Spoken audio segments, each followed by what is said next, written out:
All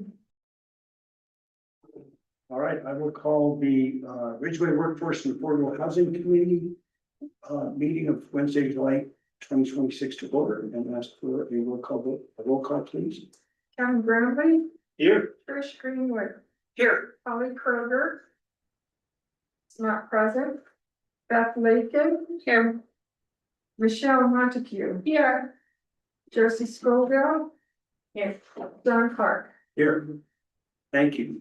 This is a public hearing to consider an exception request to grant minimum work standard for Uray County for Riverfront Village condominium located at 158 Alpine Roof, Unit 201. And Preston, you want to start us out on this? Thank you, Mayor. I think Eva's gonna do the presentation. Come on up, Eva.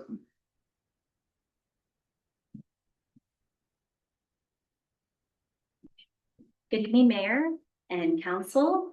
Eva Henson, Housing Services Administrator. Actually, just put your palm on that. There you go. Now the red light's on. You can probably, it's behind the microphone. It's where you can't see. We'll start it. There you go. Thank you. Eva Henson, Housing Services Administrator with Home Trust of Uray County. Good evening, Mayor and Town Council. As you all are aware, there are 4 deed restricted units there at Riverfront Village condominiums. This one is a 1-bedroom, 1-bath with a garage that is for purchase.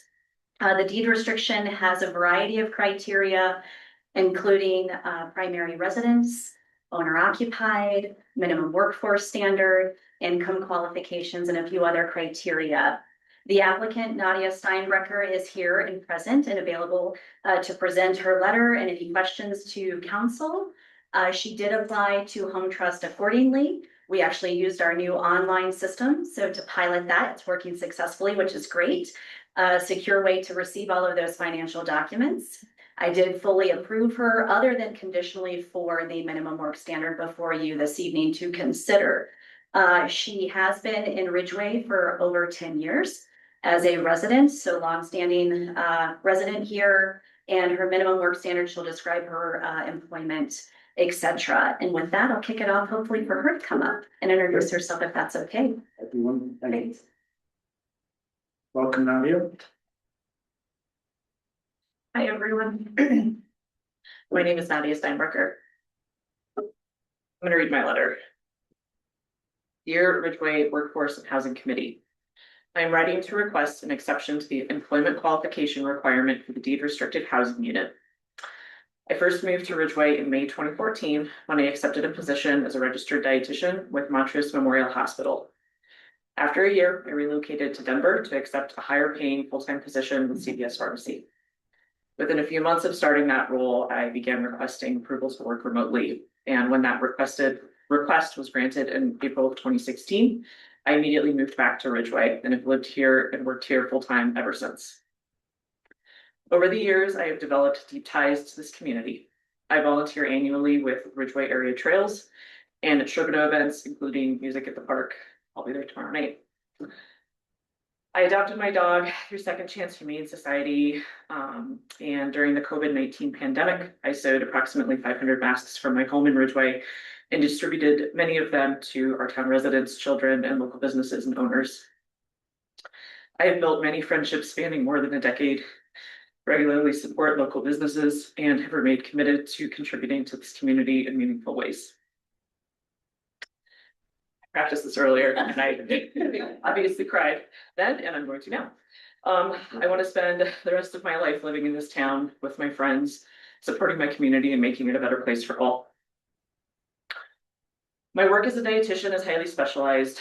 I hold advanced certifications in oncology, nutrition, and nutrition support, which involves caring for critically ill patients who are unable to meet their needs orally. I currently supervise a team of 8 dietitians and oversee services that support nearly 4,000 patients across the nation and in Uray County. In addition, I provide education and advocacy through hospital training programs and work with the nonprofit Oli Foundation. And locally, I've also provided pro bono nutrition counseling to community members for many years, assisting individuals with performance nutrition, general wellness, diabetes, cancer diagnoses, and any other health concerns. I understand and respect the purpose of the employment qualification requirement. However, I believe my circumstances align with the exception criteria, recognizing a household's long-term commitment to residency, employment, and community involvement within Ridgway and Erie County. The only eligibility requirement I do not satisfy is that my employer is headquartered outside of Erie County.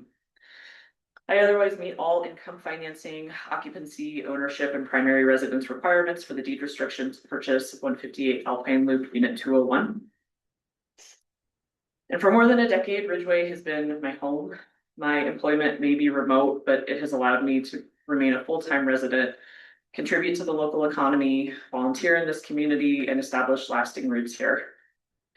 I respectfully request that the committee grant an exception to the employment qualification requirement and allow me the opportunity to purchase and occupy this home as my primary residence. Thank you. Any questions? Did you read your questions? That was 2014. It's been a long time. Yeah. I also don't remember Ridgway without Most of us know you as a real major contributor to this community, so. Yeah. All right, any other questions and comments? This is a public hearing, so, I have to, open it up for public comment at this point. Anybody has any public comment? Anyone? Identify yourself and where you're there. You know, it's always a, oh, now you should. Now it's on. Now It's great. It's great. Yeah, I'm a little taller than But not better. I'm Kristen Arnold. I live in Ridgway. And I just wanna stand before you all to suggest and recommend that you approve Nadia's exception request. I came to know Nadia when I first moved here around the same time she did. I was living in Erie County at the time, and she was friends with many of my friends in the guiding world. I've known Nadia to provide all of us as guides and community members with advice that has helped and enabled me to perform better. Last year, I had a pretty major back surgery, and Nadia helped me with my dietitian, like my diet needs, my processing needs as I've worked to recover from nerve damage. Nadia also provided counseling and services to one of our dear friends who died from colorectal cancer back in 2023. And her guidance enabled Andrew to proceed with a life while he was still alive that was manageable and live in this county and get the support he needed. I also remember in 2020, prior to living and being good friends with Nadia, calling her and asking her to make masks. And she made a ton, and I was able to bring them to Uray, to the guides that were working there while we were working on the Via Ferrata and trying to operate and make a living. Nadia doesn't just provide her medical training and expertise. I would also like to say that she is committed to this community. I've seen her at many volunteer days for the RAP, at annual events at the SHRM, at Music in the Park, supporting local businesses. And though I do believe that we need to encourage people to work in this community and provide housing for people to work here, to live here, to be able to do that, I think there are exceptions like Nadia that are relevant and important in order to provide a livable, viable community for the folks that live here. We just know there are services that don't exist here that we can't otherwise do. So I guess with that, I'll end, and I just say that I encourage you all to vote for this exception, and thank you for your time and attention to detail to a matter that does deserve care. Thanks, Kristen. Anyone else?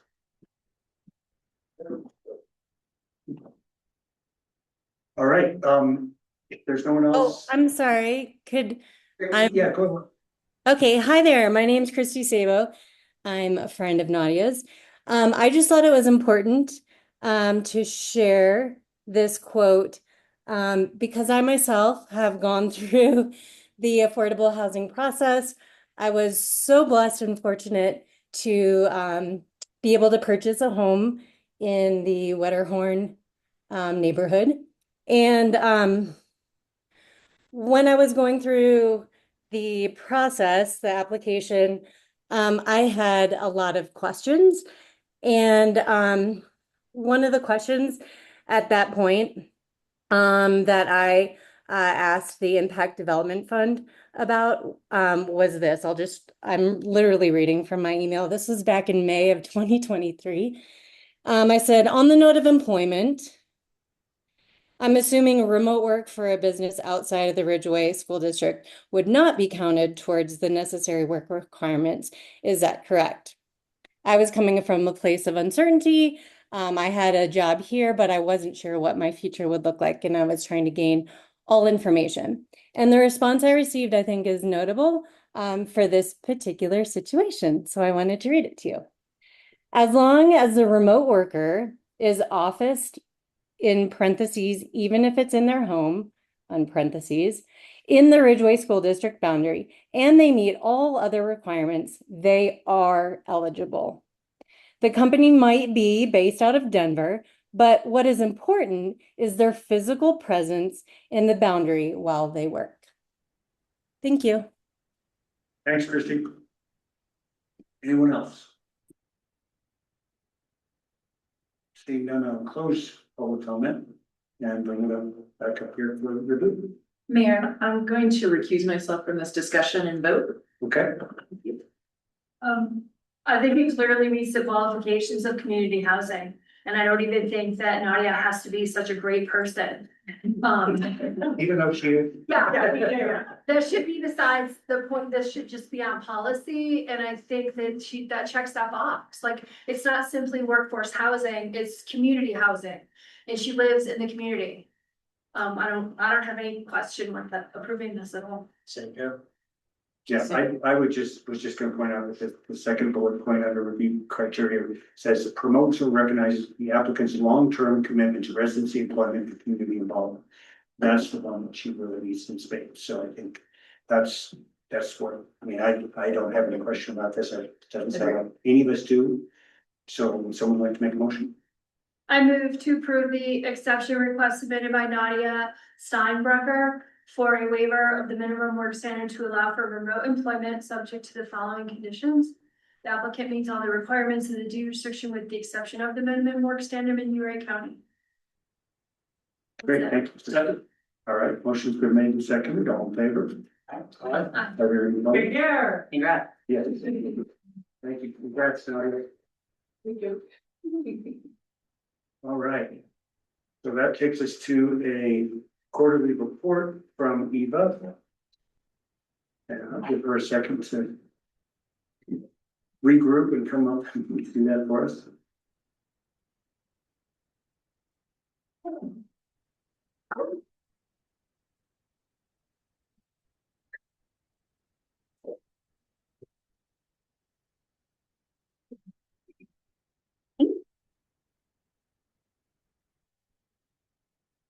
I can see the red light. Eva Henson, Housing Services Administrator, here this evening to provide Q2 report out on housing services. This is specifically for April through June.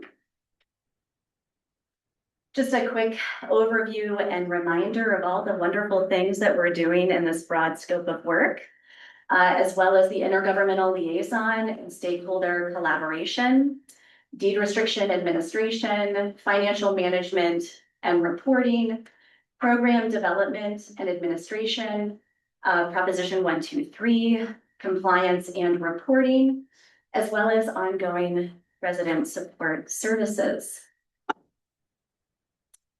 Just going to hit a couple milestones this evening to start us off and kick us off right. With receiving our certificate of occupancy on Home Trust 5-plex.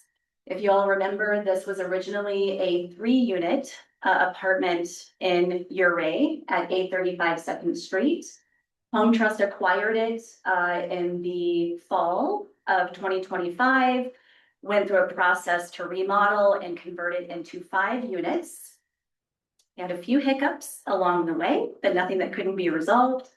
Worked through that and successfully worked with the city of Ridgway to get the CO on June 5th. We actually moved some folks in even under a temporary CO in early May to get folks housed and not be displaced from their current lease expiring. It adds inventory to the community's housing stock. Initial lease up was completed with all units in June. We've transitioned to ongoing operations and successfully piloting, and I'll talk a little more about that throughout the presentation, on Kintone software, which is really important. I think I've mentioned this, it's a cloud-based software to contain all of the deed restriction inventory and administer it so that it's not just in an Excel spreadsheet. For the deed restriction administration, we worked with our government partners on the Colorado Housing and Finance Authority max income and rent tables. This is published typically through Housing Urban Development Office nationwide. It then trickles down to each state, who then adopts it through the county jurisdictions. This is really important resource tool that we use to do income qualifying for rent and for ownership.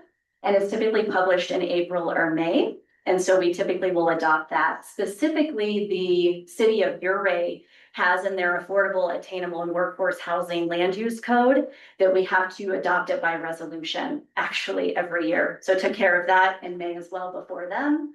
We've completed the countywide deed restriction inventory. You caught a glimpse of that in the April quarterly report out. Now we're actually inputting that to integrate it into the software that will then develop logins for each owner or each tenant. So when we go to do a compliancy cycle to check on all of those boxes with the deed restrictions, we can hopefully do this virtually through the internet and through email and not doing it by paper like we used to have to do back in the day and notarizing those documents. And then we also processed the first, as I mentioned, homeownership application successfully through phase 2, which was Nadia Steinbecker's application. Resident support services. As I mentioned, this has been a really good successful launch of phase 1 and phase 2. Phase 3 is on the horizon, focusing on importing that data, storing it safely and securely. So anything in the pipeline that becomes new will also be added to that inventory securely. Phase 4 will develop the compliance application to pilot specifically for Waterview rural home units. There's 21 units there, and this is their year to do their compliancy cycle. We'll continue countywide coordination by centralizing our housing program management. We're continuing to streamline initiatives and supporting residents accessing various housing resources. In particular, we've had a couple residents in our rental inventory that had hours cut back, April, May, June, and work with the Telluride Foundation and Tri-County Health to get emergency rental assistance to our constituents, residents, etc., to help with rental assistance in times of need.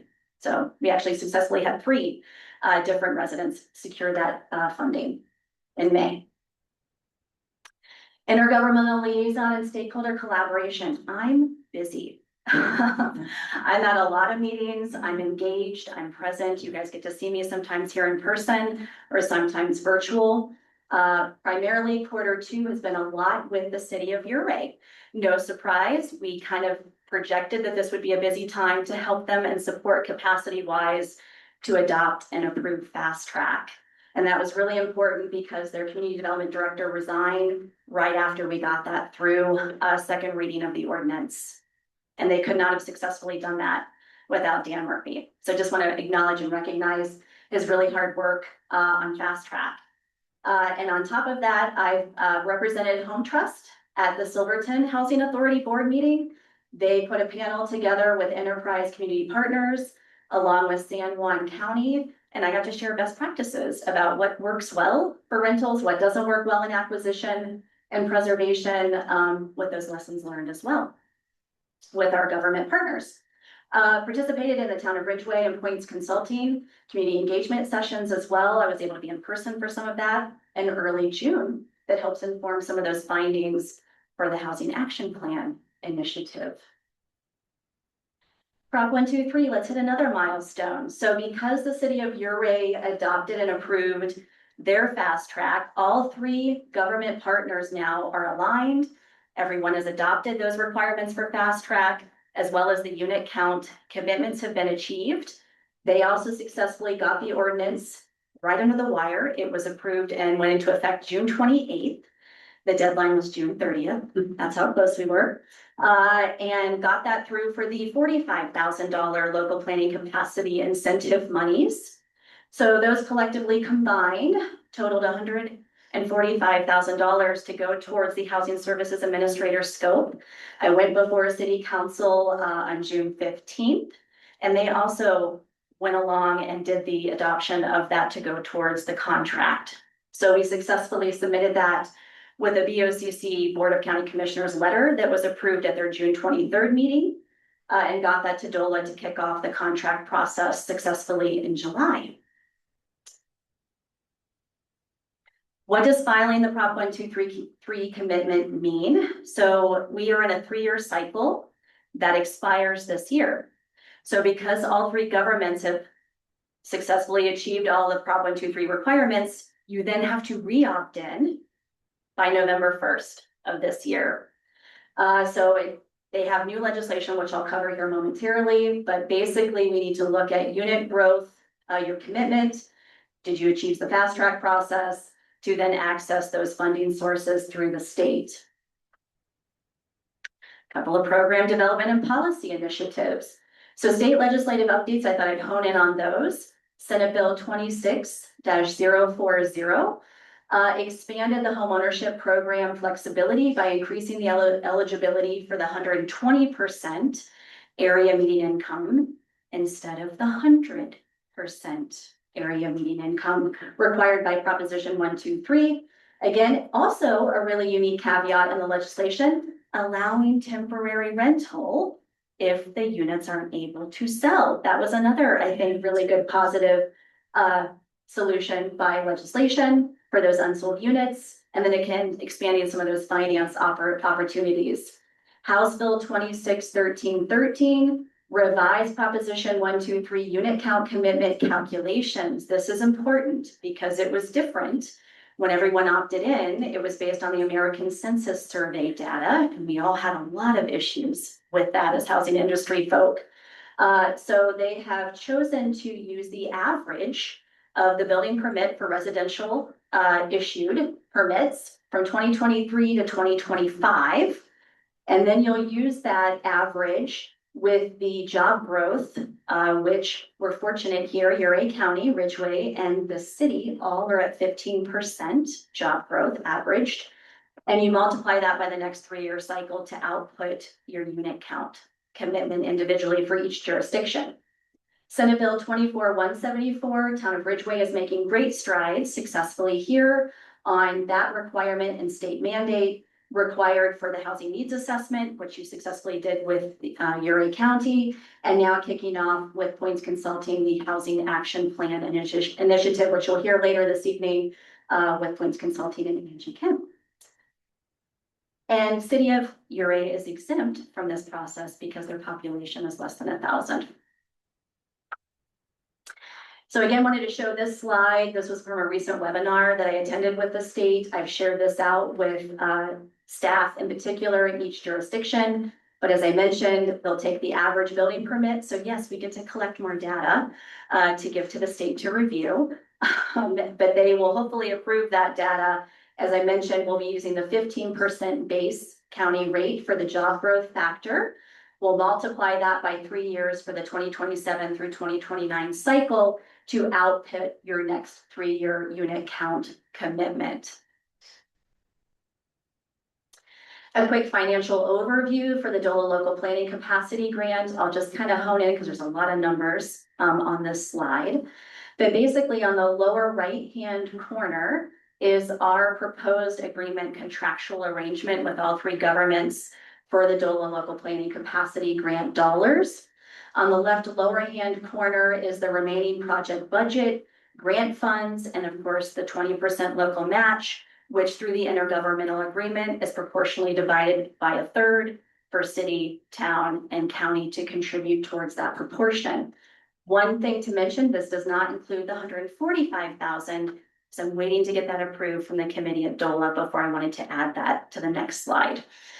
So that'll be included, but that does not have the local match. So we kind of want to track it just slightly a little off kilter, just because there won't be an additional match required on the 145,000. As I mentioned, we launched as the Housing Services Administrator in October of 2025. We're currently working on an internal review to really track, because part of the DOLA local planning capacity grant is time tracking. So I track my time every day, weekly and monthly. I provide the state with monthly summary activities of the grant work, and then I get to do it quarterly as well to the state, and also to you all successfully. But we're going to find some preliminary findings so far with those time tracking efforts, because again, when you're making a proposal, you're guesstimating. And so now we have real data, real actual information to inform, well, where we go with 2027, how does that inform the budgetary cycle with our government partners? And so the timing is perfect for us to review that internally. We'll work with leadership at each jurisdiction to go over those numbers. But I can tell you that the staffing and the support needs and the proportionate percentages that were in that proposal have increased and grown due to all the wonderful, great things that we are doing. So we'll work on that. We'll make sure to get that submitted accordingly for the budgetary cycle to not miss that effort, and keep you all apprised of that if there are any changes. Also included in your packet. So in January, I provided an annual work plan that was quite comprehensive. I can say I was pretty spot on with that, actually, and we've made great strides. And so wanted to give you a 6-month overview and glance at that. I won't go into detail since it was part of the packet, but if you have questions on any of that, most of the milestones that you all saw this evening are before year end. So I would say we're making good progress on most of those things. Q3 is working with, like I said, the government partners to do a contract renewal for 2027 and utilizing those additional funding sources from the local planning capacity grant, supporting the regional affordable housing services intergovernmental agreement renewal efforts, as well as the Proposition 123 intergovernmental agreement renewal effort. That's a critical one I just want to point out, because how you all achieved your unit count commitment was sharing amongst the 3 government partners. And so Town of Ridgway successfully achieved their 10 units by also utilizing some inventory in URA, and the county also did the same. So want to make sure we don't lose sight of that IGA so that we can make sure that that gets renewed again. That is part of the new opt-in cycle, that you can also share inventory, and there's some incentives if you do so, that the state has included. Assisting in compiling staff for the building permit data and helping enter that to achieve opting into Prop 123. And then, of course, as I mentioned, supporting Uray County. We did a work session with Points Consulting and myself in late June with the commissioners about Senate Bill 24-174 and their requirements to do a housing action plan as well. And they figured out that they can sole source to Points Consulting to streamline and be efficient with using their work in Town of Ridgway.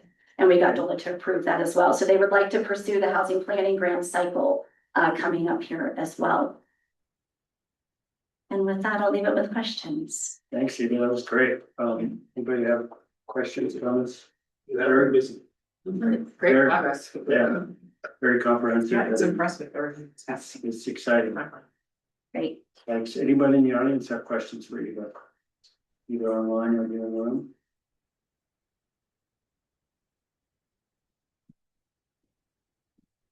Not seeing any, then unless there's anything else for the good of the order on the Workforce and Affordable Housing Committee, I will call this meeting adjourned. Thank you. Thanks, Eva. Not going anywhere, I'm staying. Okay. More things. I know, I'm gonna hang out. And then we will turn around and open the regular council meeting.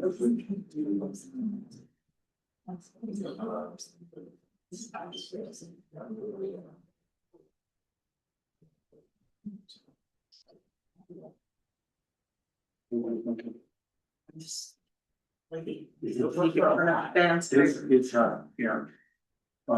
I was wondering if we wanted to open windows, but with this month. That's what we just said, I don't know if it's any better. I don't know, actually, the smoke's not terrible. You've been No, the in the smoke house. is hotter outside than it is in here. I was gonna say, we're like another hour, Yeah. and I would say that door Yeah, and Grass that. breeze there. apologies for how loud it is in here, but we're gonna move forward. So I will call the regular Ridgway Town Council meeting of Wednesday, July 8th order and ask for roll call, please. There's Graham, Here. Greenwood, Here. Kroger is absent. Montague, here, Scoville. Here. Mayor Pro Tem Lakin. Here. Mayor Clark. Here. Thank you. Are there any additions or deletions to the agenda? And anything, I do not. Preston? No, sir. Okay, so that moves us to adoption of the consent calendar. There's quite a bit on there this month. Anybody want to pull any of those items off, or is there a motion to approve? I move to approve the consent agenda. Second. Motion made and seconded. All in favor? Aye. Any opposed? Passes unanimously. Thank you. That brings us to public comments. Establish time on the agenda for council, to address council regarding any item that is not otherwise listed on the agenda. And we ask that comments be limited to 5 minutes per person. I know at least one person in the audience would like to make a comment. Come on up, please.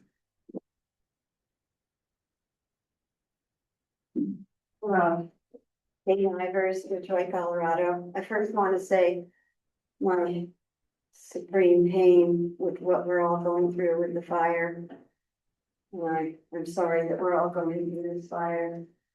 I had an outfitting permit for 10 years back in Cow Creek, and I lived there 4 months out of the year. It's painful. It was a necessary fire, but It's Harper. I just, I'm sorry for all of us having to go through this. I hope it's not business as usual, but anyway. Dana, will you pull the microphone down? Yeah, I'm sorry. That's Is okay. that better? Just make it so everybody can hear. Thank you. I saw this quote last week that really hit me. The truth can be a lonely place. The truth can be a lonely place. And boy, do I feel that in the truth room that I seem to be living in with not very many people. The truth of what we have done to this planet and the truth of what's happening to the planet right now. It seems like people just don't want to go into that truth room, and I understand it. We want business as usual. We all want to have the life that we envisioned from childhood, but that's what I've been trying to understand with voting council members that have children and have been educators, how they could vote to deny an idling ordinance that is so apparent how it protects lungs of everybody, but mostly young children whose lungs are so soft and sensitive, and they breathe in a lot more air than we do. I just don't understand. It's a no-brainer to have to try to protect all of our lungs. If I had a child in this town, I would sue the town for threatening the health of my child. But anyway, I've just been trying to understand why people don't see what's going on in the world, and I guess you just need to focus on the truth of what is really happening here. And it's so ironic that I was coming to talk to you today. My son lives in England, and he sent me this post from New Scientist Journal. They have 1 million followers, and please excuse me, I'd like to read it. The heat wave that swept Europe last week saw many temperature records broken, leading people to ask if extraordinary June heat is the new normal. Unfortunately, the truth is that we are never going to have normal in our lifetimes again. And you need to go in the truth room with me and accept that fact. We're never going to have normal again. And I think if you look that way, you might maybe in the back of your brains, some of you that don't agree with me will maybe start to agree with me, because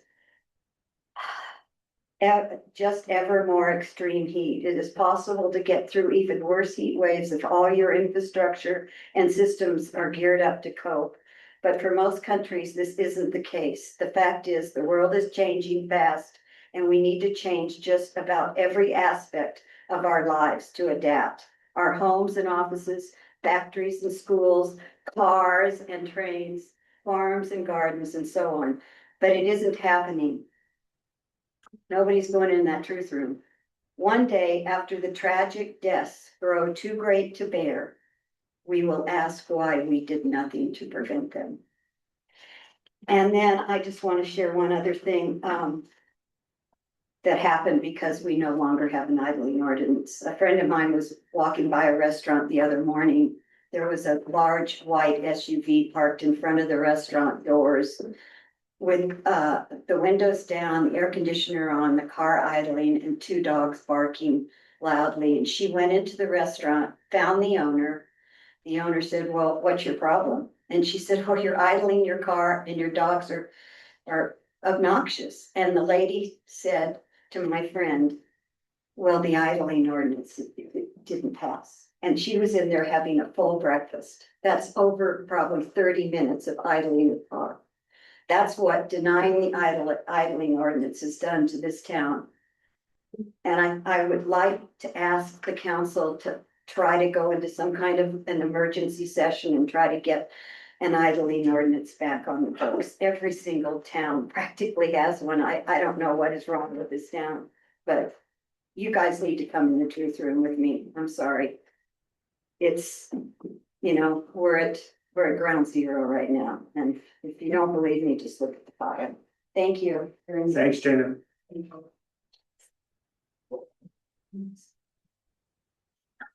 All right, anybody else have public comment? Anybody online?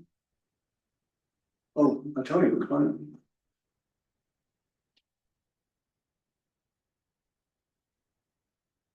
Antonio Mendez, 530 Rexwood Circle, Ridgway, Colorado. Just want to express gratitude on behalf of the county for everyone's support during this fire. I know a lot of your staff have been working really hard to support us during this time. I've had a lot of work with Preston, a lot of phone calls during you, some personal time. So thank you, Preston, for supporting us in that moment. Mayor, you and I have been in meetings and policy meetings and things. Thank you for your support as well. We're not done with this. I think we are at higher containment levels today. I think we're at 8% containment, which is really heartening, but just thank you to everyone. Everyone's been working really hard. Just want to share my appreciation. Thank you. Thank you, Antonio, and thank you. Please share our gratitude with everyone at the county for how hard you guys are working.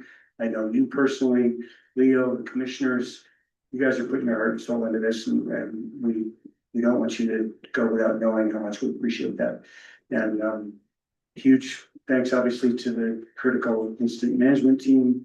They are so professional. It's been amazing to watch them work, but this is gonna be a long haul, and we're really gonna have to come together as a community to deal with it and address it. And I just feel so fortunate that we have the community that we have, and the three governmental and local government entities that work so well together.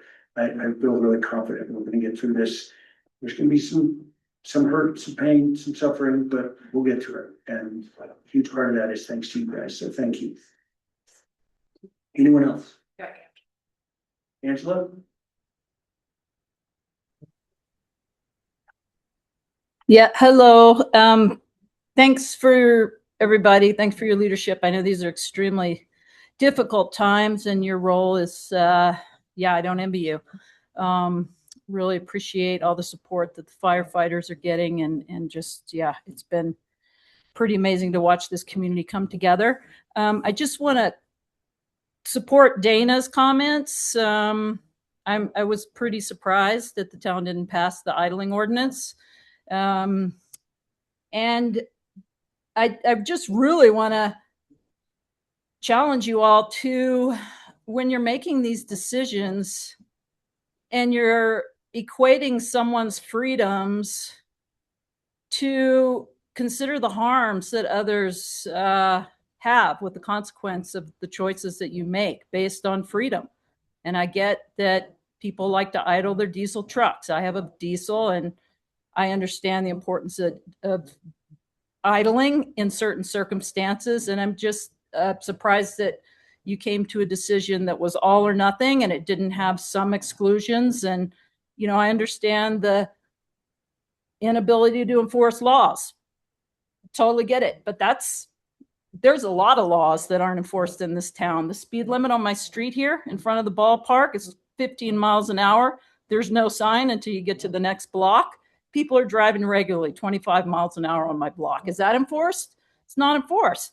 So I don't think that you have to determine resolutions and laws based on your ability to necessarily enforce all of them.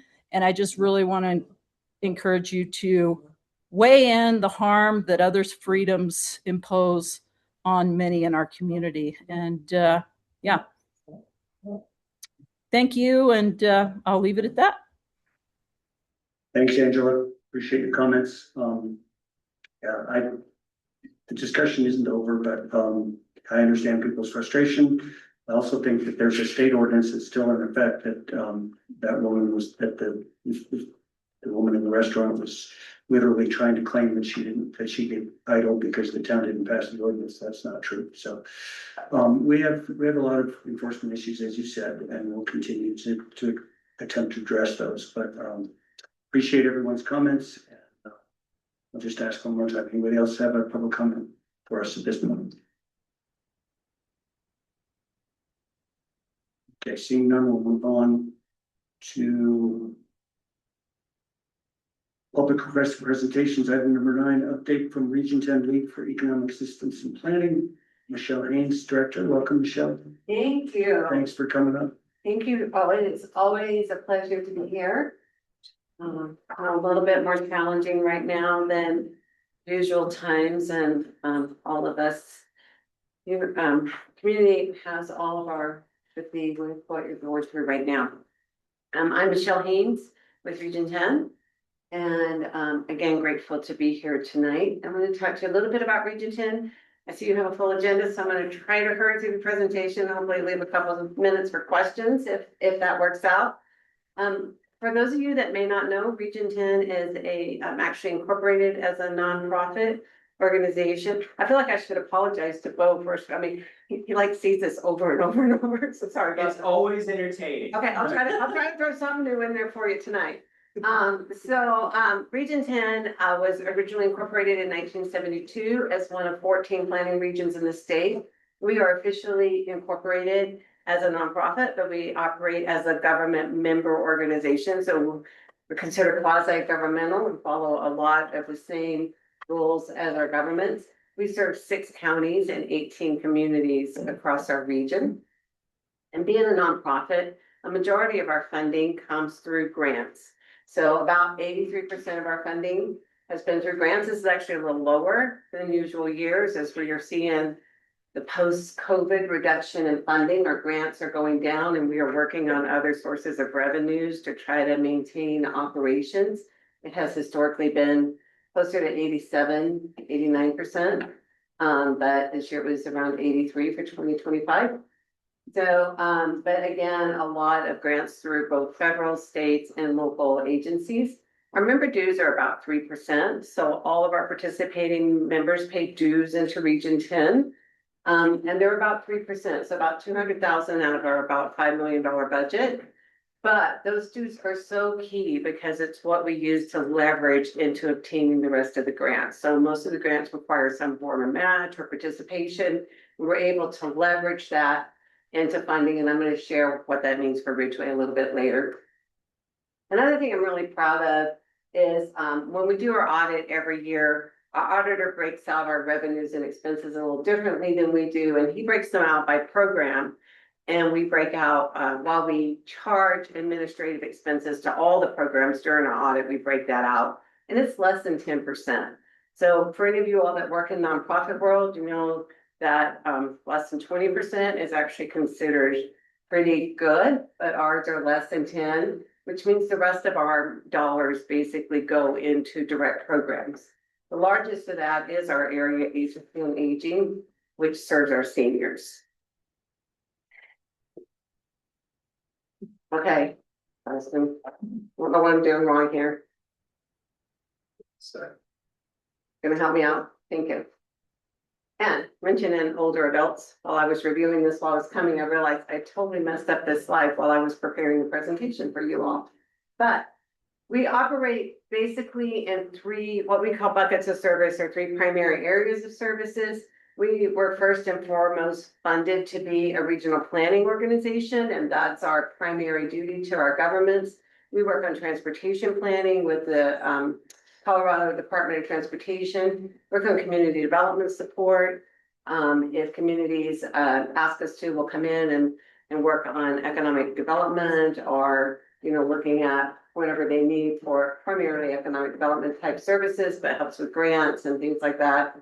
Our regional economic development strategy that we do is part of our funding with the Economic Development Administration, and we own a regional broadband network, and I could spend all day talking about that, but I'll show you a slide and move on in a minute. We also do small business services, so we host a business loan fund, we host the Small Business Development Center, and actually have other funding to provide support services for small businesses. And with older adults, we host the Area Agency on Aging. This is where I didn't get the rest of the stuff in there. We also provide the Retired Senior Volunteer Program, a Senior Companion Program, Medicare counseling, and just recently was granted an award for benefit enrollment. So while we're working with people in Medicare, we can also enroll them in Medicaid, in nutrition programs, and other services that complement their Medicare. So as I mentioned, one of our primary goals is our regional planning and community development services.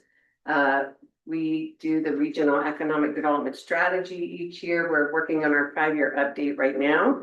I appreciate those of you that are participating on our economic development strategy committee, as well as several people from Ridgway attended our in-person meeting last month to work on strategies to implement that economic development strategy. So we will have that update out at the end of the year.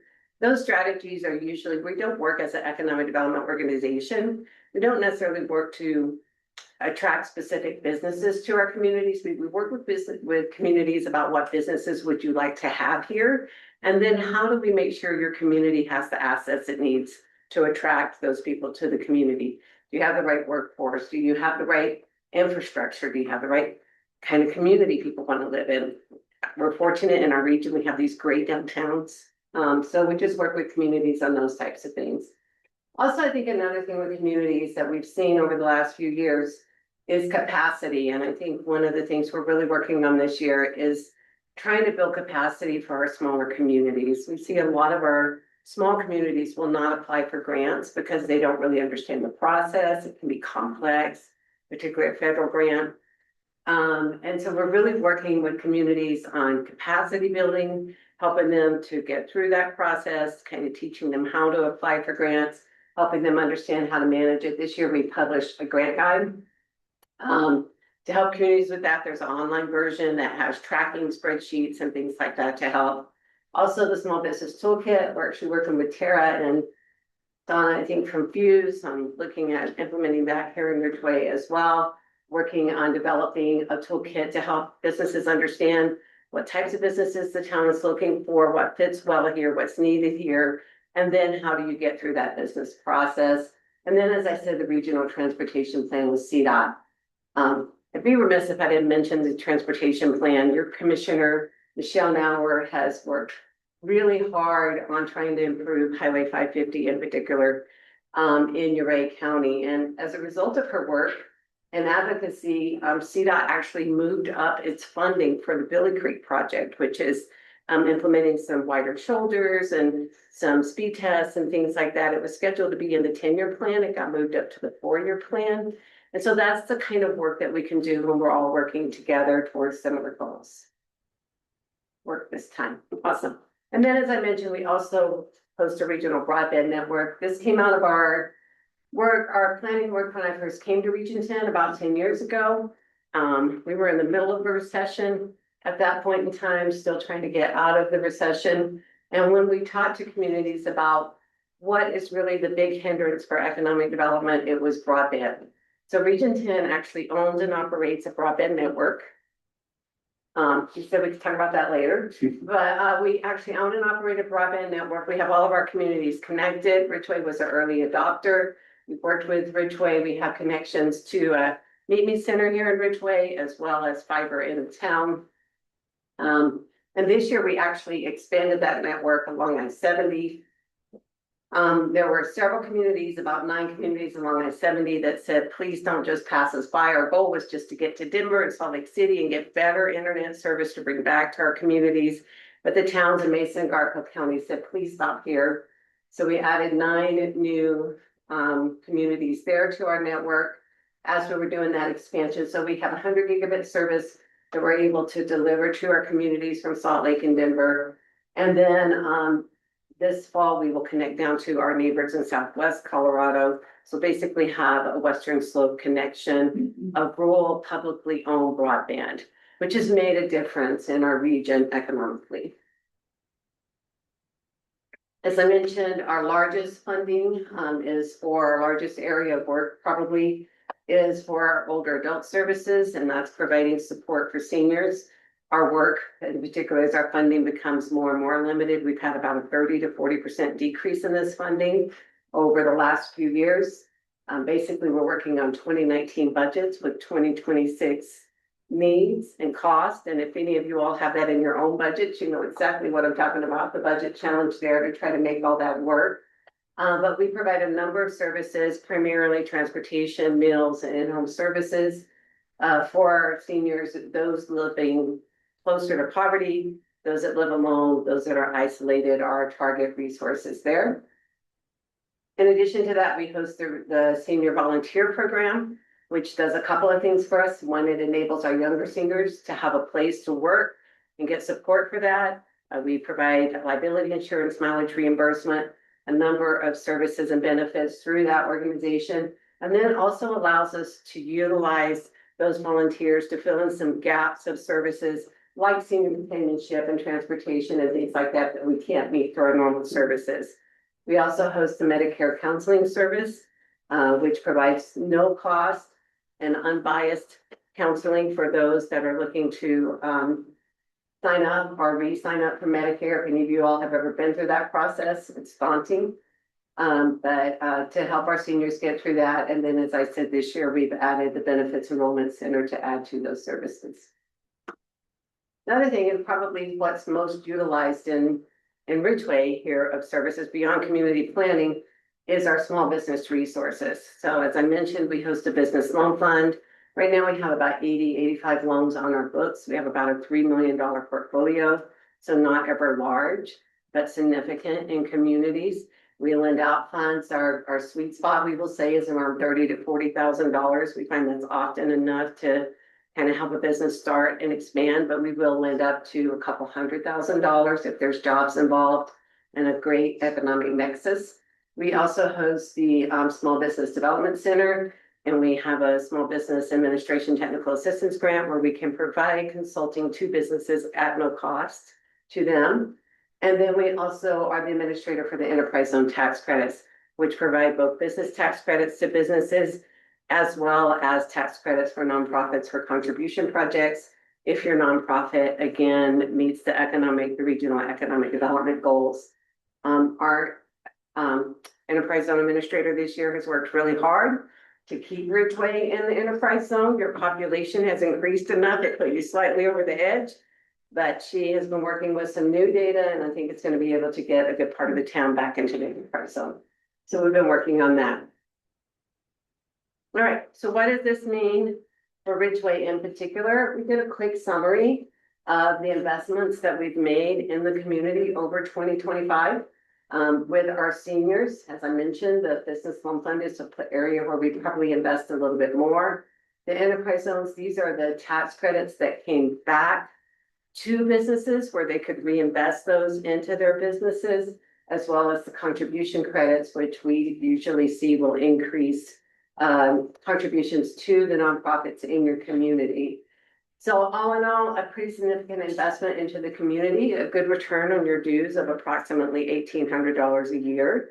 And for that, we're able to deliver these services to you. And so one more slide, and then we can take some questions. I wanted to share that as a result, we do have an emergency loan program that when our communities are going through challenges environmentally or whatever it may be, that we kind of pull it out and dust it off. So we have pulled this out for Uray County knowing that we actually had it active before. With the winter we had last year, the lack of snow, the lack of cold, the lack of the ice park, the lack of skiing. We had already had this in operation. We had a couple of businesses in Ridgway take advantage of this, but doing low cost emergency loans. So these are loans that we can provide up to $15,000 with very minimal underwriting for a business. The idea is just to help get through the season, and then we can provide consulting support to help those businesses think about how to get through the next season. So they're up to $15,000, minimal underwriting, fairly quick turnaround. For us, it's a couple of weeks, limited closing costs, and a 7% interest rate, which if you try to get a signature loan anywhere else, a 7% interest rate. So we have that available. I brought a few flyers for that. If you all want to take some and hang them up, I'll also send them to you, Preston, and to Tara as well, so that if businesses are inquiring about help, that you all can share those with them. And with that, I'm going to stop and see if there's any questions. We would encourage you to reach out to any of us. If you have needs in our various areas of work or questions or concerns, we would love to talk to you and see how we can be more engaged in the community. Great, thanks, Michelle. I was just gonna say right off the bat, we might want to even do a kind of a public meeting at the Decker Room or somewhere locally sometime in the next month or so, just to talk more about what Region 10 has to offer the community with all the challenges people are gonna be having, are having, and are gonna continue to have with the fire and probably the downturn in an already challenging economy. So I think that would be something we should look at. Be happy to do that. We could bring some of our team if we need to. Our business team would be happy to come. Great. They were a little envious I was coming by myself tonight, so yeah, we'd be happy to do that. Great. Other questions for Michelle? I've been on the Region 10 board for, gosh, probably all the time I've been mayor. It's an incredible organization. What you guys get done is just really wonderful, and it's always very cool to see representatives from the entire region come and be cognizant of what an impact the organization does for all of us. So thanks for coming. We've talked about this for a while. So, and again, we'll talk more about doing another more public session sometime soon, hopefully. I think that'd be great. I did bring a few copies of our annual report. If you guys are interested in looking at them, we don't always print them. They're also online, but we did print this year. Great. Want to share those? Yes, we'd be happy to come back and meet with more members of the community. Great. Thank you. Anybody in the audience have questions for Michelle? Either here in the room or online? Thank you. Thanks, Michelle. Thanks, Michelle. All right, that brings us to item number 10, presentation regarding the Adobe Inn reopening efforts, ongoing revitalization work, and coming community fundraising campaign. Mr. Orhood and Mr. Tabor, welcome. Mr. Orhood. I don't have the PowerPoint.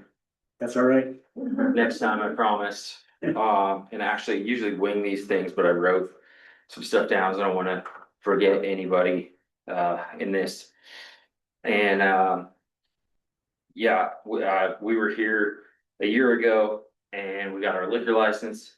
I just want to say thanks so much for everybody for trusting us over there with this project. It's really important to us. And have we knew what we're getting ourselves into a year ago? Maybe we want to come to that first meeting. I don't know. But yeah, we want to thank you guys and also Tara and Donna over at Fuse, and they've connected us to Region 10, who just went up, and all the resources that are available through that. And we're learning about historic recognition through the Main Street program. So the architect Larry that came was awesome, loved the building, and is actively talking with us about how we can preserve this cool spot in town. And yeah, and let's see, moving down. Yep. Also, I moved back into town and moved next to Joyce. And I just want to give a shout out to Joyce. She's an awesome part of the community and she's been checking in on us and coming over. And when we feel down, she shows up magically and is sharing old stories about the Adobe and like, keeping us fired up and reminding us what that place really meant in the community. And a lot of people are looking for us to reopen and bring back this whole big menu.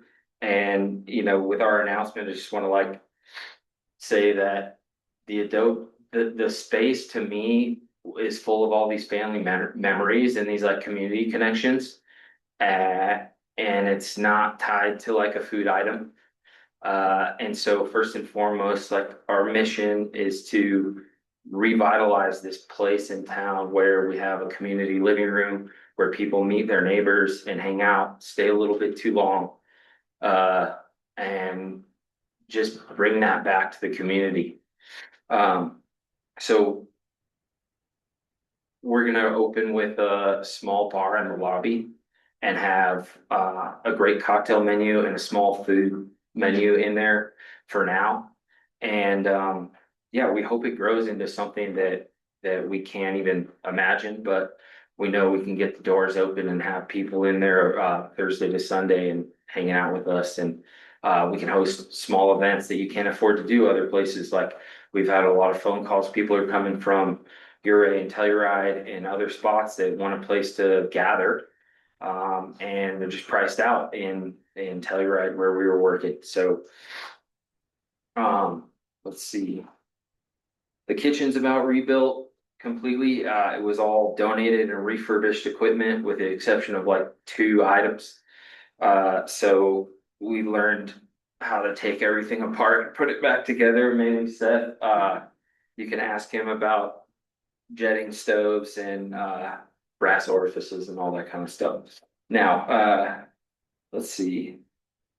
And just in case anybody doesn't know, Joyce Buckton, former owner of Adobe, and Yeah. who was mentioning was Joyce and Terry ran that for a long time. Great community stalwarts. Yeah. Also, we're doing I can't sign up for it anymore, but I just wanted to mention the CSA boxes. We're the host for that. We found that no one was doing it, and we only had like 15 people sign up, but it's still awesome to see the names on that list and who's coming in. And we hope that next year that we can continue to host that and that more people will sign up. And it's a good way to get connected with all the local farms in the area and see what's growing in the area and cook things that you wouldn't normally cook. So we'll be doing that again next year and hope that grows. And yeah, we just want to thank you all here personally in person and look you in the face to say thanks. And we'll be open real soon. Great, thanks, Hunter. We all have your press release in the packet, and it mentions the community, basically crowdfunding campaign that you've had going from June 9th until tomorrow. Yeah. I wish we'd known about it sooner. Is there any chance you can extend that, or We're looking into maybe extending that and has it shown some good results for you? yeah, so we've raised a few $1,000 and it's all like community members, friends and family. And it's a cool company. It's basically 120 or it's like 120%. So if you got $100 gift card, you get 120. And it's just a way to help get glassware and booze and all the things we need to Gives get you some started. operating capital on a small. Yeah, cool company. And I know we're in a small community, so they're kind of East Coast based and some of their bigger raises are in big areas. But we're able to generate some funds from that and it is last minute and I don't have my PowerPoint with my thing up there, but our website's live now and all our Instagram's live and we're posting with the Chamber of Commerce and working with them. So yeah. If anyone needs a gift card, you got 24 hours. Otherwise, just come hang out with us soon. So adoberidgeway.com. Yeah. Okay, Yeah. cool. All right. Thanks, y'all. Thank you. All right. Anybody have questions for Hunter? Oh, Either in the room or online? awesome. We're Thanks. excited to see it. Very cool. Oops. All right, that takes us to a number of policy matters. Item number 11 is a request for addition of patio area to the existing tavern liquor license for Chloe's Charcuterie and Wine. Holly, welcome. Thank you. Hello, everybody. So there has been always this little, Mic down just there. Sorry. I can hear you, that's fine. this little meadow Awesome. space behind Chloe's that, folks may or may not be familiar with down the alley. It is right adjacent to the 610 courtyard. And with efforts from my fabulous landlord Dana, who you heard from earlier tonight, we have fully landscaped and made very beautiful this space behind the restaurant, and have basically we're requesting to extend our alcohol service to join our food service for this space, thinking it might, we're gonna do a community table that might seat 10, and then a couple of 4 tops and some 2 tops back there, and there is already a stage. And if anybody would like to go take a look back there and see, just trot down the alley off Cora Street, it really is something amazing. We're just kind of hanging out in limbo, waiting for the town's blessing, and then of course the state. No, I've been walking by there noticing things going on back there, so I've been excited to hear what that was gonna curtail or Yeah. entail, so thanks for being here. Questions for Paul? Sam's during background we need to know about, or pretty straightforward? Because it's accessible from inside the restaurant, right? So it should be real straightforward.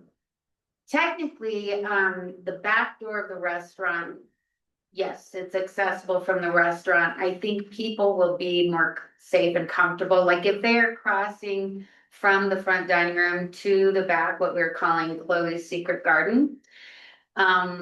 They either will be held at the kitchen until somebody can actually escort them through the kitchen to the back, or they're welcome to walk in off the alley, which we're going to encourage more than actually crossing through the restaurant. Like 610, that's the big court. Right. That makes sense. So as you told Matt, with the Colorado girl, there wouldn't be any alcohol traveling down the alley. Would have to get Not at all. purchased out back or stay in the front. There's no, I mean, technically, there's no alcohol traveling outside of a very clearly defined space that is the extension of Chloe's, so not on either alley at all. Any questions in the audience? I move to approve the addition of a patio area to the existing tavern liquor license for, oh, do we do public comment? Sorry, John. No, it's a policy matter. Okay. I was a little surprised that it's not. It's not. Okay, I move to approve the addition of the patio area to the existing tavern liquor license for Chloe's Charcuterie and Wine. Second. All right, motion made and seconded. All in favor? Aye. Any opposed? There you go. Thank you so much. Thanks for coming. We're looking forward to seeing you. I just want to clarify, there's not a need for a public hearing for this because there's already an existing license. Just an extension. So all she's asking for is to extend her license. And it's, that's why it's before the council. That makes sense, but that also explains why I was like, wait, this feels wrong.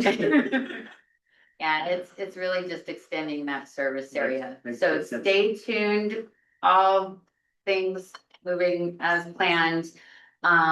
I'm just for y'all's benefit, I am working very closely as far as like what we're going to do with that stage and any, concerts, or performances. I want to just be very respectful of 610 and not Yes. have competing. Yeah, thank you. We have Yes, so and many competing. That's important to me. I'm sure it's important to them and to the community itself. There's too much sound bleed back there. That being said, I hope to launch this space as early as July 26th. Great. So, Great. Congrats. thank you so much. You're welcome. Okay, that takes us to item number 12, presentation on preliminary recommendations for the housing action plan. Brian Points of Points Consulting, is he online? I think Brian's on. We had Robin from Points Consulting and, see, Angie, do you have anything to kick us off with? No, I don't, but Mike maybe was also one of the ones. Could we get video and screen sharing? Working on it right now. Thank you. You all should be able to share your screen, Robin. Okay, thank you.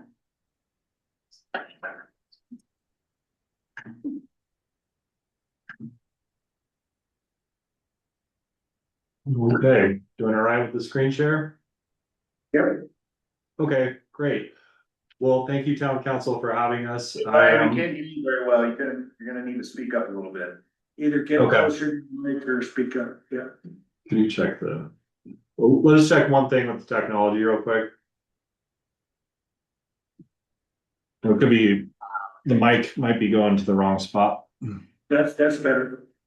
Oh, is that better? Okay, I'll just do this then. Well, thank you for having me. I'm Brian Points, and I have a couple team members here with me, Robin Player, who's going to be speaking first, and then I also have Mike Manning, who's on the line with us as well, from up at our Spokane office. So Robin's going to get this started. I will just say that we're going to go briefly through this because on August 12th, next month, we'll have a work session focused on getting more into the weeds, but we wanted to keep you all updated with what we're thinking and where we're at in the process. Go ahead, Robin. All right. Yeah, thanks for having us all. Let me see if I can get my slides to move. All right. So this is our project timeline. So as you can see, the grayed out box is up to where we are.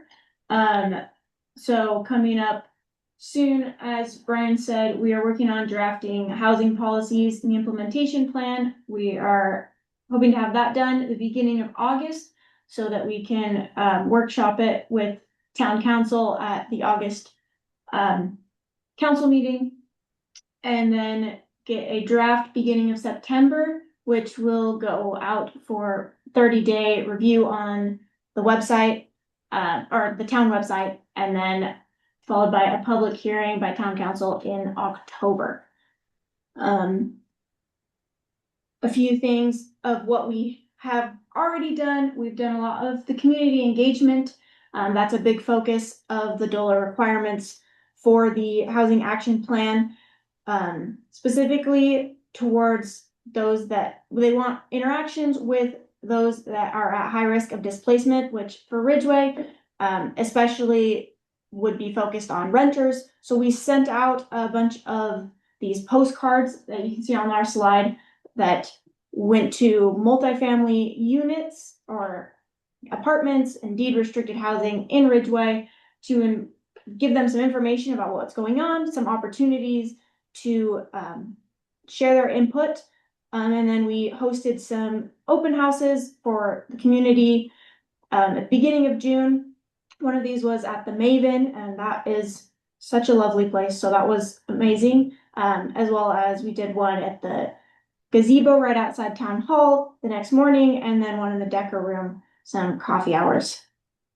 And then as far as the rest of community engagement goes, we are looking at potentially doing a town hall in August to share what we've come up with the community, as well as, like I mentioned, it will undergo a 30-day public review on the town website to be able to be able to go through the public hearing process. So specifically, some of the regulations, this housing action plan comes from Senate Bill 24-174, which requires that communities such as Ridgway adopt a housing action plan by January of 2028. So Ridgway is well ahead of the curve on that. These emphasize regional collaboration, public engagement, like I talked about, and then affordability, specifically building off of the findings from the housing needs assessment that was done last year and working on ways to close those gaps. And all of our recommendations, which we are about to give you an overview of, they do align with DOLA's menu of recommended options, but also we are working very hard to tailor them to local housing needs, community priorities, and community feedback that we've received, as well as feedback we are looking for from town council. So our action plan, currently the goals are structured according to 5 different areas. These are policies and procedures, providing for future housing, life cycle housing provisions, momentum building, and workforce housing enhancement. As I said, these are aligned with DOLA's different housing strategies. Also, in building off of the HNA, Ridgway has done a lot of actions to help with housing, both before the HNA as well as since then, including the community housing ordinances, which I believe there's a reading of later in this meeting, as well as like all of the ADU stuff, Prop 123 participation, all of those things have been great steps for Ridgway in the right direction and to continue to be well in line for all of the opportunities that DOLA is providing. Thanks, Robin. Picking up where Robin left off and adding a few elements to that, as Robin noted, that deadline is coming in a year and a half, which sounds like a long ways, but DOLA was certainly happy when we completed the first state compliant housing action plan for the city of Fruita just a couple of months ago. And so just saying that so you all know and can trust that we know what we're doing and have experience doing it, and working with DOLA to make sure they're happy with what we've done. Before I go into some of the details on this, so just as kind of a preamble, I want to say that we've been doing this type of work for a few years now, and I hear this less commonly than I used to. But when we were first in the game of housing needs assessments, housing action plans, the question would often come up from city council and community members, well, what can the city do about housing? We're not going to build houses ourselves, and we're not going to be landlords. So what, we're just leaving that to the private sector. Though that would not be an impossible thing in certain circumstances, that's really not what we're aiming for when we come up with an action plan. You'll hear a lot here about certain other things that the city's doing, which is oftentimes aligning planning tools and zoning rules with the housing goals that you're aiming for, so that the private sector and the nonprofit sector can address those needs. A lot of education. This is a big aspect of it, is that even if you change those laws, people don't necessarily know what they can and can't do. Even if you have good laws on the books, people don't necessarily know what they can and can't do, nor understand the incentives that they might be availed of if they follow those rules. Advanced planning. So this is an evolving industry, both nationally and in the state of Colorado. The level of information that's coming out of DOLA every month and every quarter is hard for us to handle, let alone for an average city to handle. So the more you can stay on top of that, as Ridgway has done to this point, you could really become the darling of the state for following along with what's available to them. And honestly, they would love to continue to support what you're doing with grant funding if you continue to do so. Advocacy and awareness is a huge part of it. So there's cases where the town may not be the one directly taking action, but if they can support and advocate, it can help citizens move more in that direction. And then lastly, grant eligibility and applications are a huge part of this as well. So with those 5 themes that Robin mentioned, I have one slide on each of them. And I'm not going to read all of this. You all have probably already been reading some of this as I've been talking. So I'm just going to touch on one thing per slide, because as noted, we'll also go into much more details on this down the road. But on this slide, policies and procedures, the one that I want to emphasize is actually the last on the list on pre-approved small infill housing units. So where this is typically gone for communities to this point is, well, what can we do with ADUs? Because we already have existing infrastructure in those areas, and we can develop these smaller units that could be used for more affordable housing. Aren't always used for that purpose. More on that later. But the next step in this would be actually using that same concept for small footprint single family homes. And the concern with this is you don't want to develop entire neighborhoods that all look exactly the same, which is a very valid concern. But certain communities, Gunnison, Colorado being one of them, have started to move in the direction of, well, what can we do to adopt that same concept, but do this on small single family lots? And we think that's one great idea. Next slide, please, Robin. Next on our list is providing for future housing. And as you review the things here, and I'm not giving you as much time on this one, so I'll walk you through that. The 6 high-level concepts that we have are implement land banking program, public education and promotion of deed restrictions and covenants, expansion of community land trust, home trust programs in Ridgway, explore opportunities for employer-sponsored programs and housing co-ops, adopt a missing middle pattern book, and indicate highest priority building locations for workforce and affordable housing. Here, I'm going to touch on the education aspect. Michelle, one of the prior presenters, talked about how it's tough to go after grants because people don't know how to do it. The same goes for building affordable housing. There's a lot of great literature out there about this, that you can do everything in the world with related to duplexes, quadplexes, ADUs, twin homes, community land trusts, deed restrictions, the whole alphabet soup. But if people don't know about it, they're not going to do it. The more they see of it, the more they understand it, the more commonplace it will be. So there's a really important aspect of education with this. Next slide, please. Life cycle housing provisions. This one, I'm not quite sure. This might get tucked under something else. I admit it does feel weird that we only have one concept here, but at the moment it didn't feel like it belonged anywhere else, and we might continue to add things to it. But we felt it was important to emphasize the ability for elderly citizens to age in place. So there are certain more DOLA funding available for this purpose. And really, you can't underemphasize the importance of a navigator type of role for just helping the more senior citizens understand what to do and how to do it. Next slide, please. And next up, we have momentum building. The 5 concepts we have listed here are incentivize ADU use for workforce housing. I'm going to stop and touch on that one while you read the rest of these. There have been some good utilizations of this concept in places such as Vail and Eagle County. You have seen a proliferation of ADUs, but they're currently not often being used to assist with affordable housing. We think there's a way that you can crank up some incentives to help with that. And by incentives, I don't necessarily mean cash payouts. I mean reducing fee waivers and making the process go faster.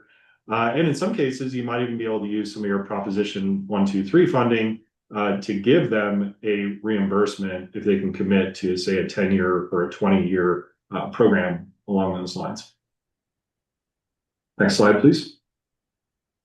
And lastly, our last slide here is on workforce housing enhancement.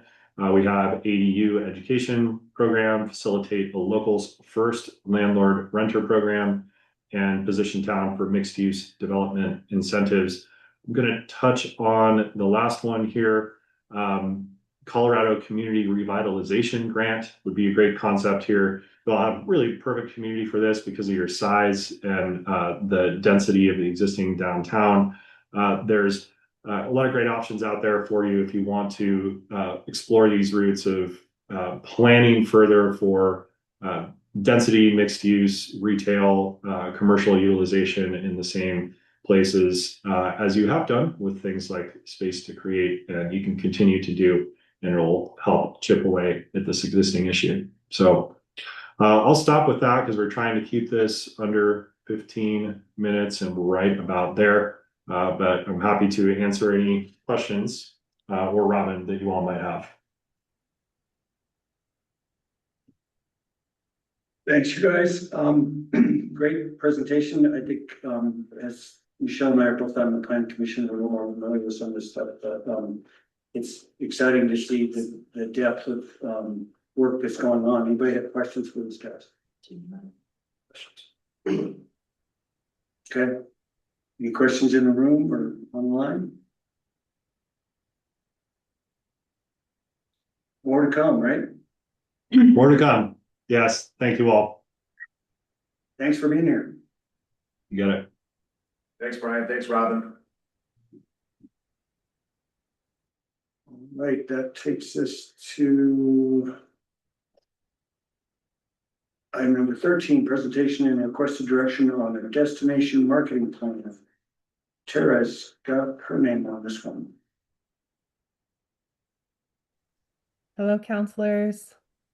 I'm really happy to be able to bring this before the council today and to introduce you to Sarah Pinnix, who is with Destination by Design, who will be presenting the marketing plan that we've been working on for the last number of months.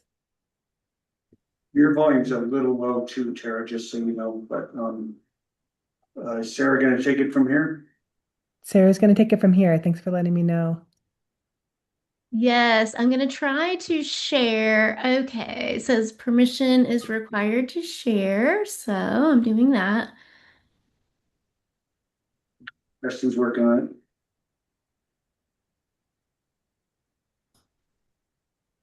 Okay, let me try to share again. Yeah, you should be good to go, Sarah.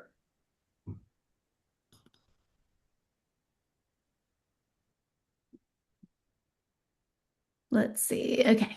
My computer is asking me to do this. Okay, I may need to quit and reopen on my screen. I'm so sorry, guys. I'm gonna have to leave and I'll come right back. Sounds good. Just trying to write a passphrase again. Yes, maybe. I mean, it says 81 outside, that's good. I was thinking We maybe try the cross breeze is. I can do that one, I'll do Yeah. that. I was actually about to say that. There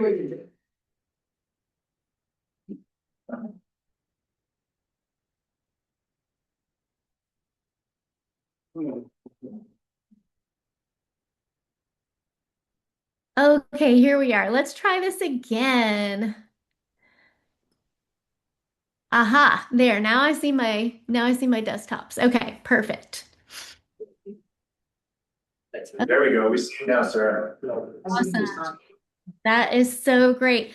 Well, like Tara said, I'm from Destination by Design, and we have been so excited to work with Tara and this community for the past several months to develop this community-led marketing strategy.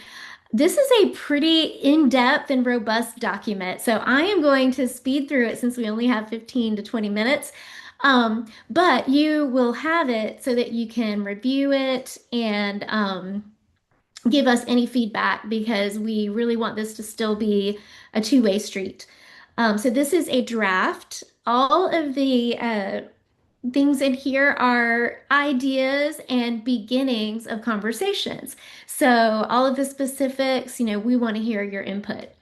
So we're going to have an introduction. We have the strategic framework and objectives that form our plan, our audience, marketing position. Then we have our messaging and campaign. Then we'll talk about the budget, performance metrics, and that. So let's get right into it. So how did we get here? We have been immersing ourselves into the town of Ridgway, and I cannot wait to come and sit at Chloe's Charcuterie and Wine with you guys sometime. But we did a site visit. We've had strategic conversations throughout the community with just community members and also stakeholders.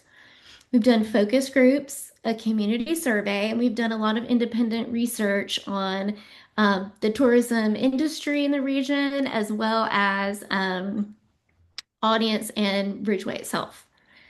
So this strategy is a direct reflection of what we heard, saw, and felt from you guys, the town of Ridgway, when we came and did our discovery there.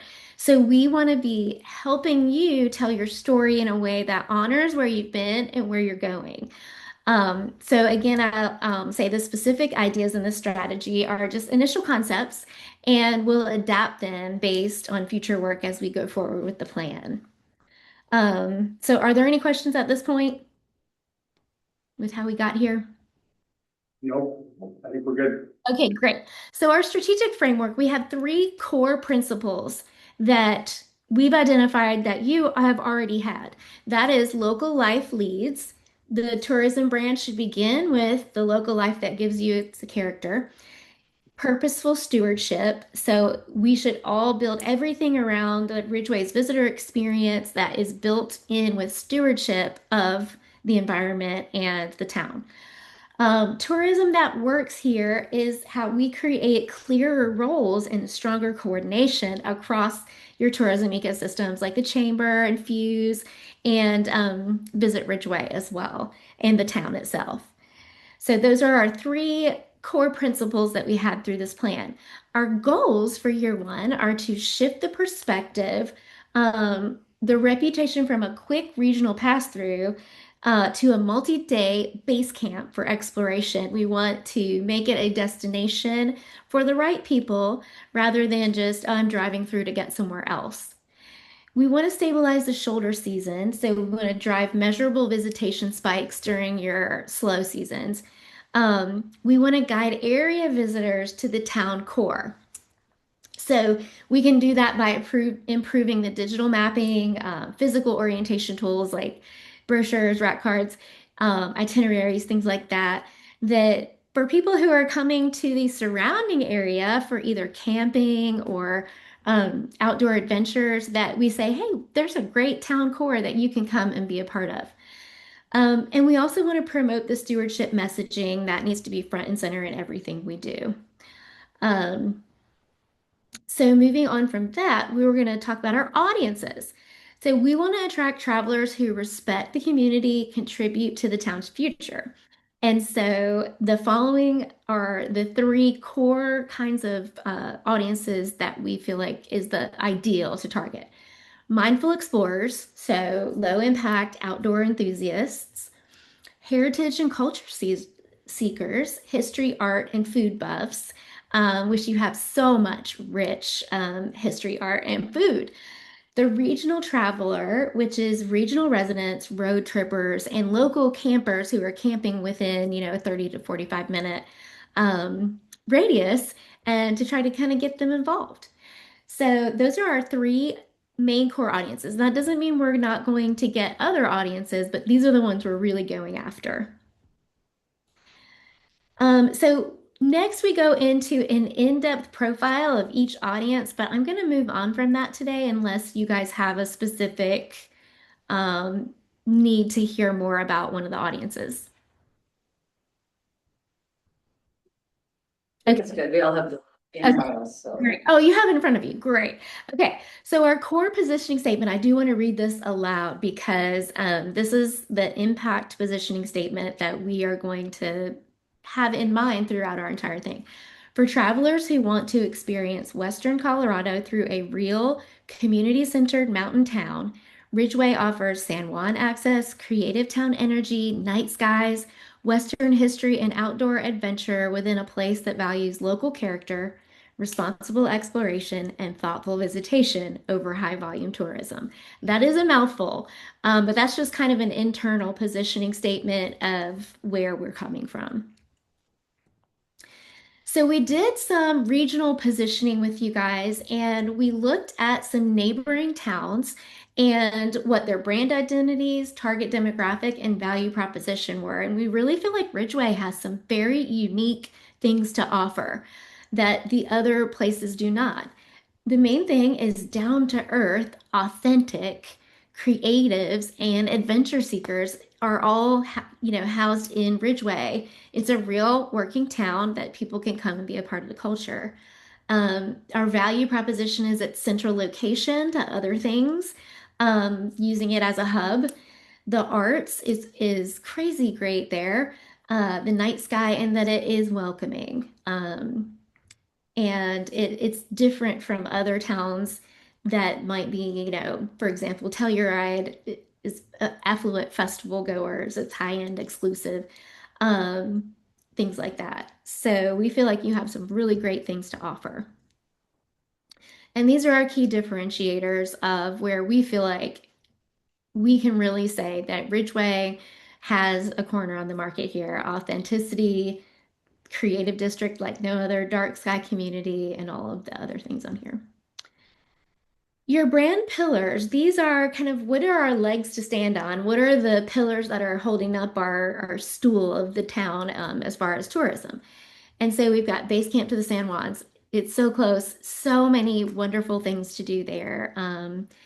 The creative small town energy, look closer, stay longer. So there's more to explore basically, and we want visitors to slow down, stay longer, support the local community, and really experience Ridgway beyond just going through it.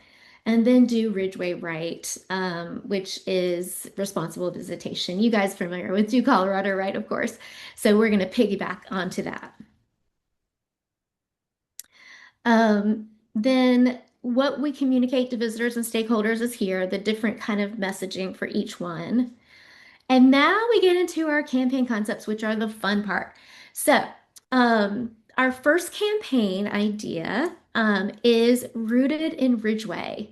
And we can take that main campaign. We're looking for things that are somewhat specific but can be adapted throughout the year, seasonally, over multiple years to mean more and more as the campaign goes on.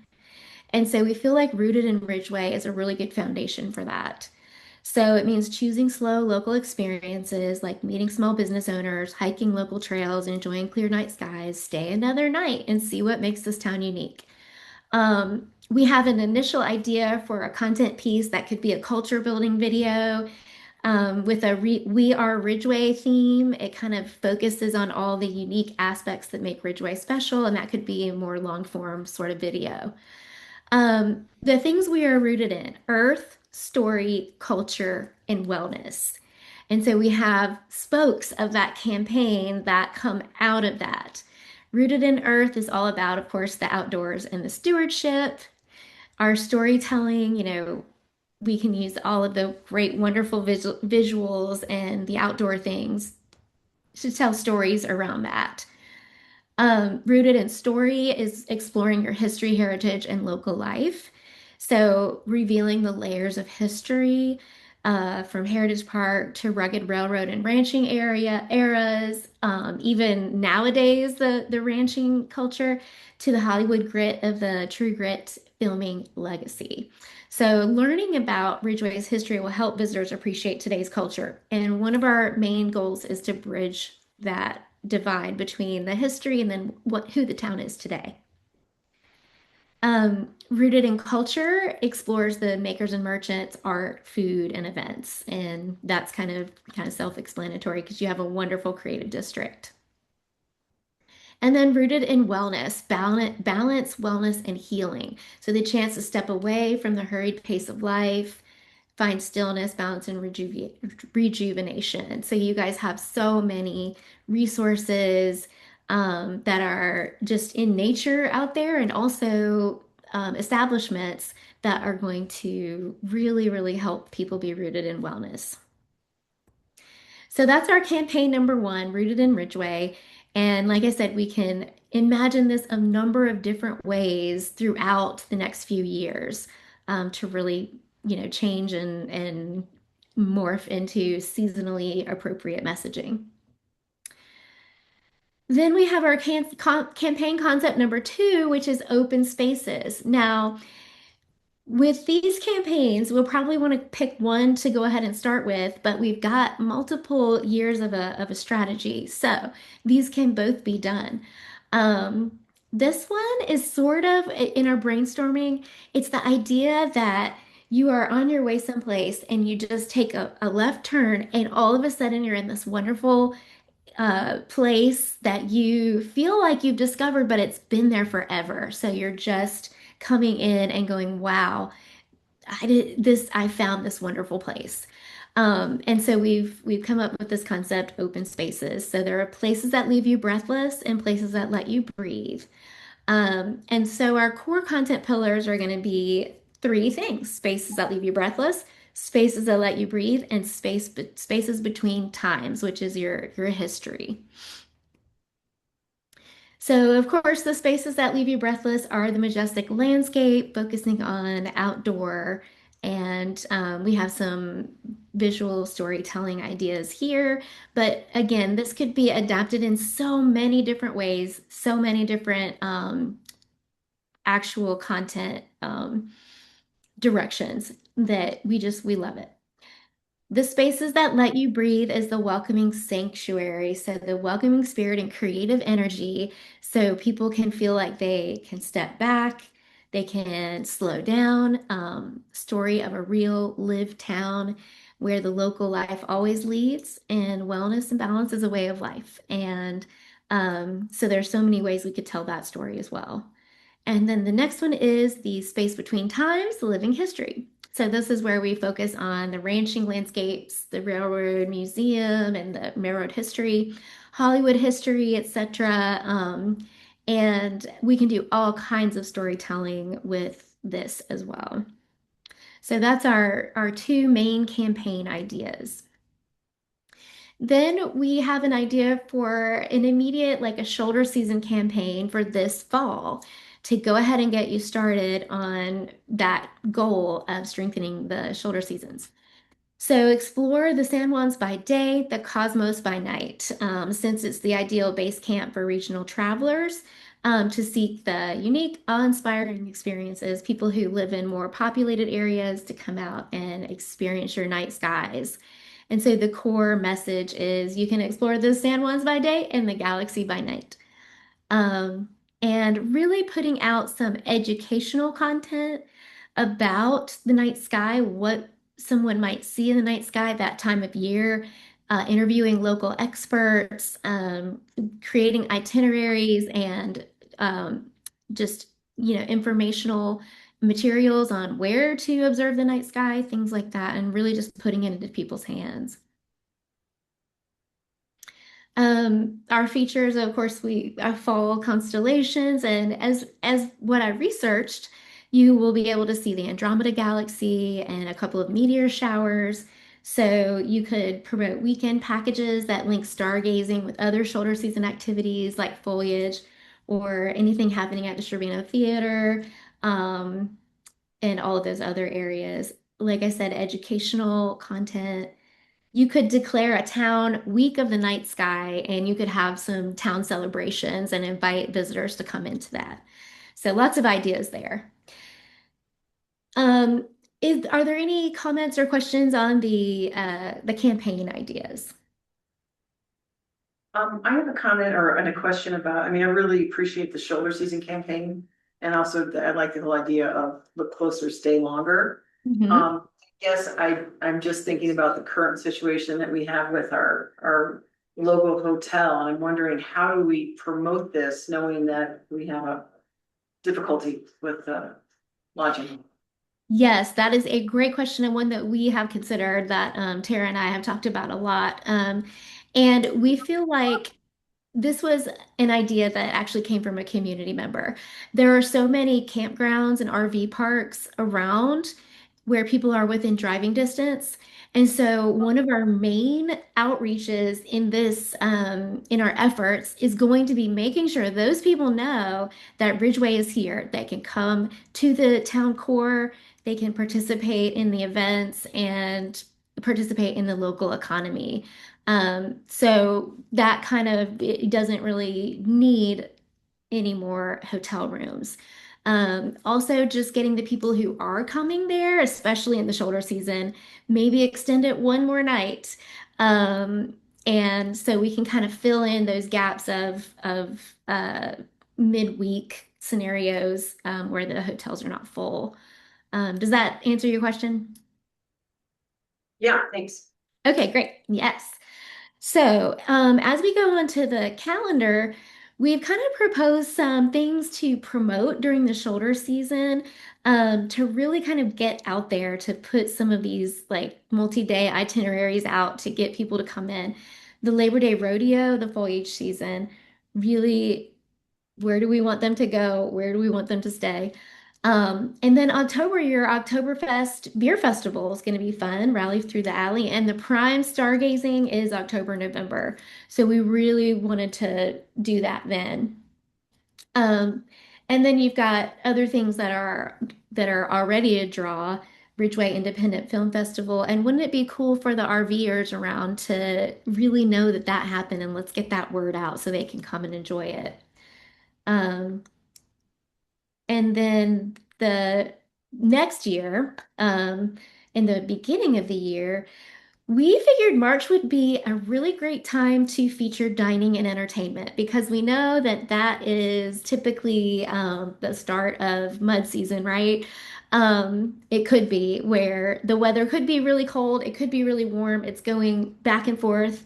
So outdoor activities are kind of a toss up. So dining and entertainment could really be great to have a food festival or a restaurant crawl or something like that. We can really focus on that.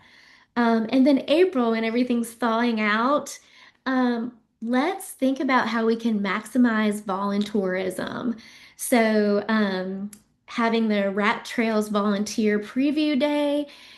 We live in a tourist area in North Carolina mountains, and our river guides always do a volunteerism at the very beginning of the river season where people can go and get a discounted trip and they actually go and clean out the river. And a lot of people get really excited about going on these trips.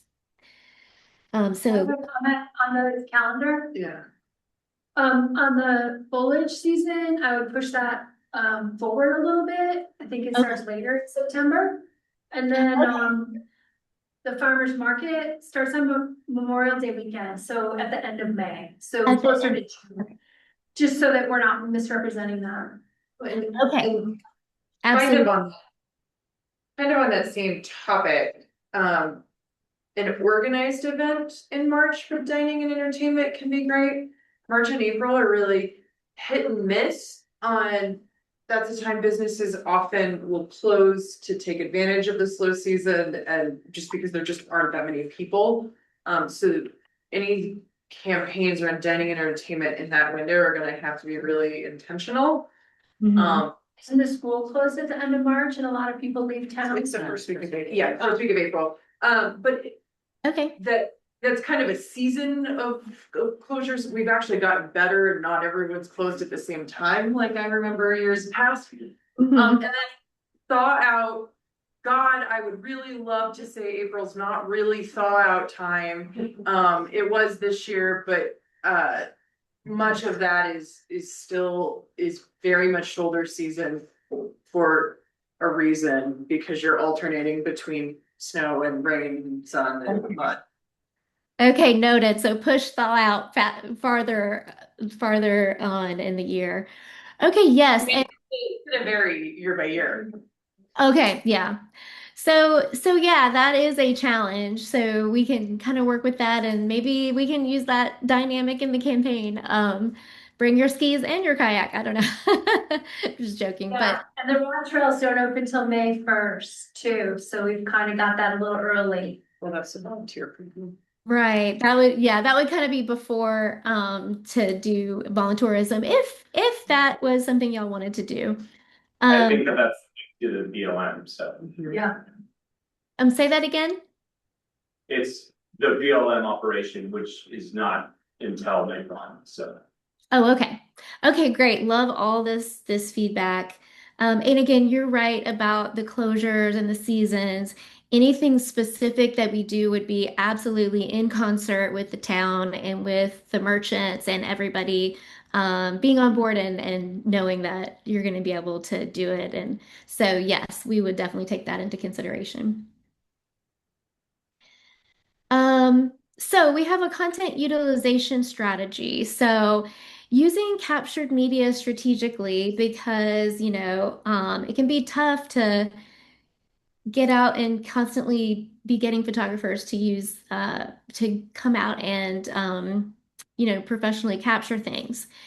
But we can use the high quality photo and video content and use it as a long-term marketing asset. So we've got a lot of ways to do that. We are going to be coming out, I think it's the end of September, right, Tara? Is that still the plan? That is still the plan.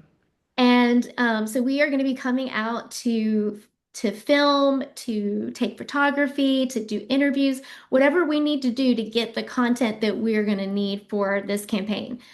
But there's also some other things you can do. So cross collaborative tagging. So on Instagram, if have has any of you ever added a collaborator to your posts? Yeah. So if you do that, it shows up on both of your profiles. So all of the entities that are in town, they can really use that collaborative tagging to maximize the audience and also help share content that you get with your other contemporaries around.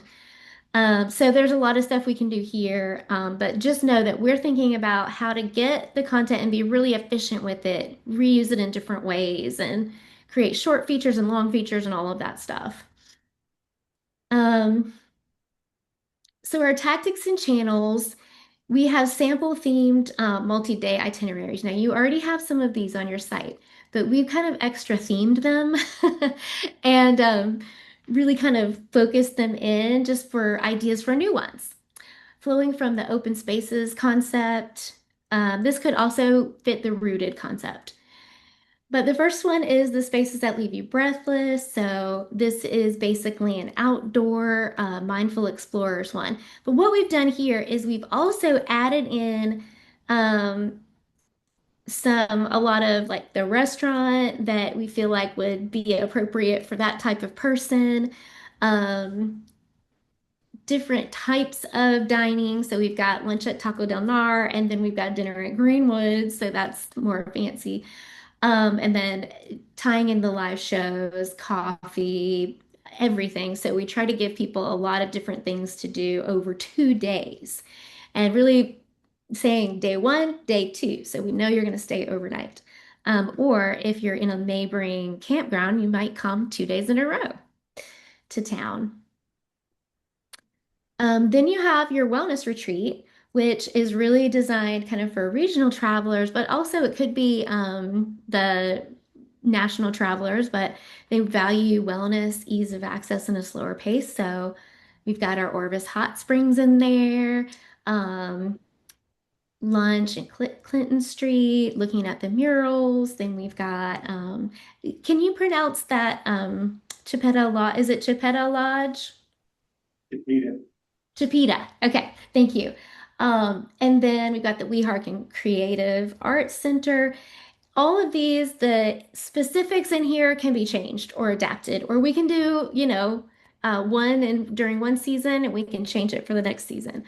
Then the space between times itinerary would be the Western Narrative Trail, doing all of the Western history things. So in our engagement tactics, we want to drive current visitors deeper into Ridgway. So maybe a person who is using one of those precious hotel rooms that you have, maybe they're going to go out to the San Juan Mountains, but they didn't plan on doing anything else. So we're going to try to get them to do other things while they're there to maximize the economic impact. So we'll have lots of digital download assets where they can download an itinerary, download maps, things like that. And they can really engage.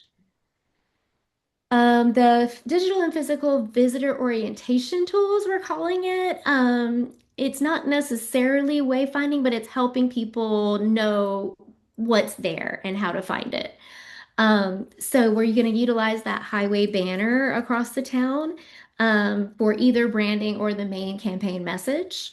And then we'll create lots of digital downloads, printed itineraries. And we thought it would be great to have some things that are phone size, that images that people can download on their phones, so that if they have connectivity, then they don't have to like actually stay connected.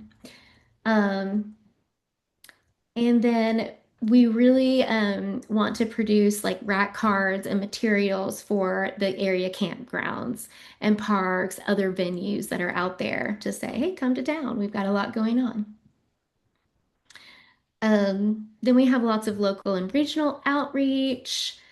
We think that if an entity in town is a part of the itineraries and the campaign, that they could have a card or a poster with a QR code and actually participate and have that displayed in their establishment so that people can go on to the next thing. And then people who are just coming to that place can be exposed to the larger campaign as well. So really coordinating with each other. Um, and this is the specifics on outreach to campers and RVers. So one of your wonderful community members gave us details on the local campers. And as budget allows, if we can do traditional advertising in some of these publications to specifically RVers because they carry their own hotel room, right? That would be great. Then again, website updates and optimization, just following along with our campaign and really streamlining your newsletters, specifically to add a Ridgway master newsletter. Paid and organic media as the budget allows. Tara is going to apply for the tourism marketing grant. And then we'll hopefully apply to participate in the tourism paid media co-op program where we get group rates for ads.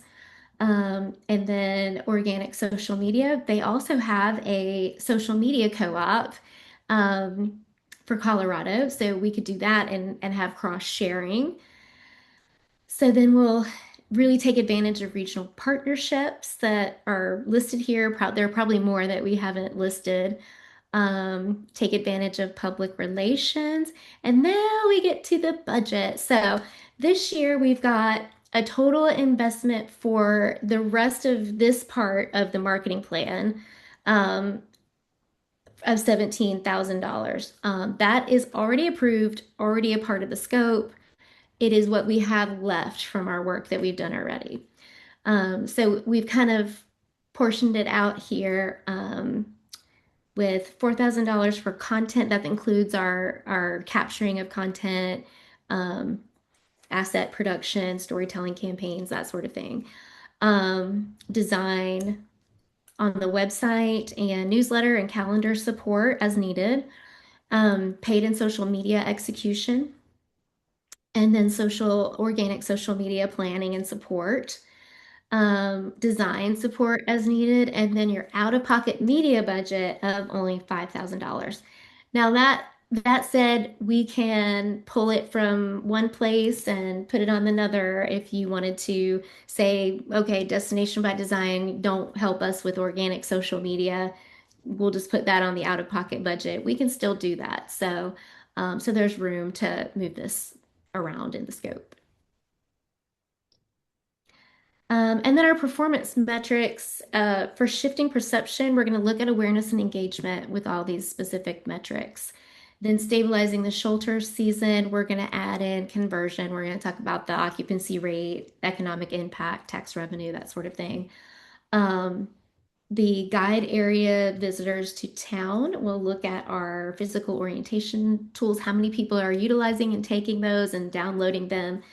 And then the conversion will be the town core business health. Have you had more foot traffic? And then the stewardship messaging will just be with engagement on those campaign items and visitor compliance. And you'll know, right? Because it's a small town and you'll know if visitors are doing what we've asked them to do. So that's it. Our next steps tonight, I'm presenting to you, and then we'll have the stakeholder and community review period. And then we'll deliver our final marketing plan document.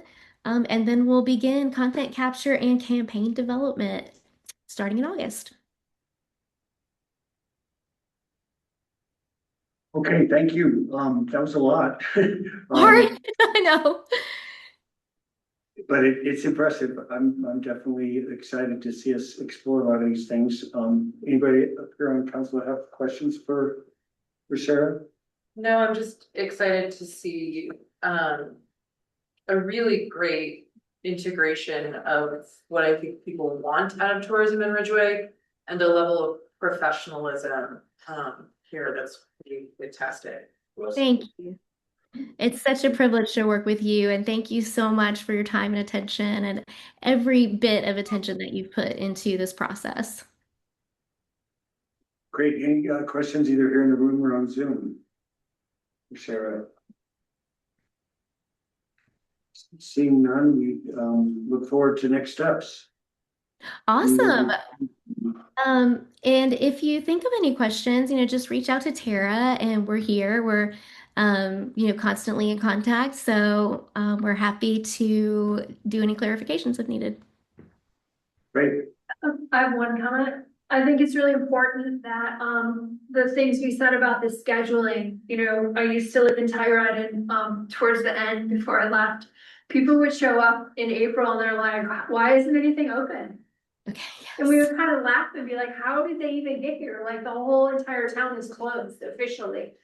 How did they get marketed to come here? And so I think it's really important that we have that dial so we're not, misleading people. Yes, understood. Yeah, that's a good point. One thing I'll point out that I'm excited about is that we've started a meeting monthly that we're calling playfully Team Ridgway, which is destination by design, me as a representative of the town and the chamber in their role with business and visitor outreach. And so that will be, and we'll consider the recommendations from our state partners around the potential of a kind of an advisory group around visitorship. And so that will be kind of the forum where we can think through these things in detail and see, do businesses actually want to participate in this? Do they need to be closed? And do that kind of detailed coordination. Sounds good. Absolutely. Onward and upward. Well, thank you so much, and I hope you enjoy the rest of your evening. You too. Thanks, Sarah. Thank you, Sarah. All right, that takes us to item number 14, request for authorization to submit an application to the Colorado Tourism Office's Tourism Marketing Grant Program to support implementation of the Destination Marketing Plan. Tara. Correct. Thank you, Mayor. So as you saw, that we have a lot in mind for tourism and destination marketing. And as you also remember from last month, we are anticipating having less revenue from our lodging tax because of the 30% reduction in rooms with the Mountain Lodge repurposing of their rooms. And so this grant application would be sent to the Colorado Tourism Office. Our local representative has encouraged us to apply. The first step would be to put in a letter of interest that would be due in early August. And then that would prompt a conversation with somebody at the Colorado Tourism Office to consult with us about our concept for the grant. And then if we're invited to apply, we would submit the grant August 20th. It's a 2-to-1 match, meaning for every dollar we commit, the state will commit $2. And that would allow us to have some additional help to help realize a lot of the concepts that are laid out in the marketing plan. So we are requesting the town council's authorization to submit a letter of interest, and then if invited, a full application to the Colorado Tourism Office for the marketing grant. And I'm happy to take any questions. Questions for Tara? I have a question for Preston, which is how does that affect our budget? Is that 24,500 this year or is it next year? It'd be for next fiscal year, so planning for 2027. So would that be funds that, like a similar amount that was spent on the consultant this year? Or would it be in addition to that?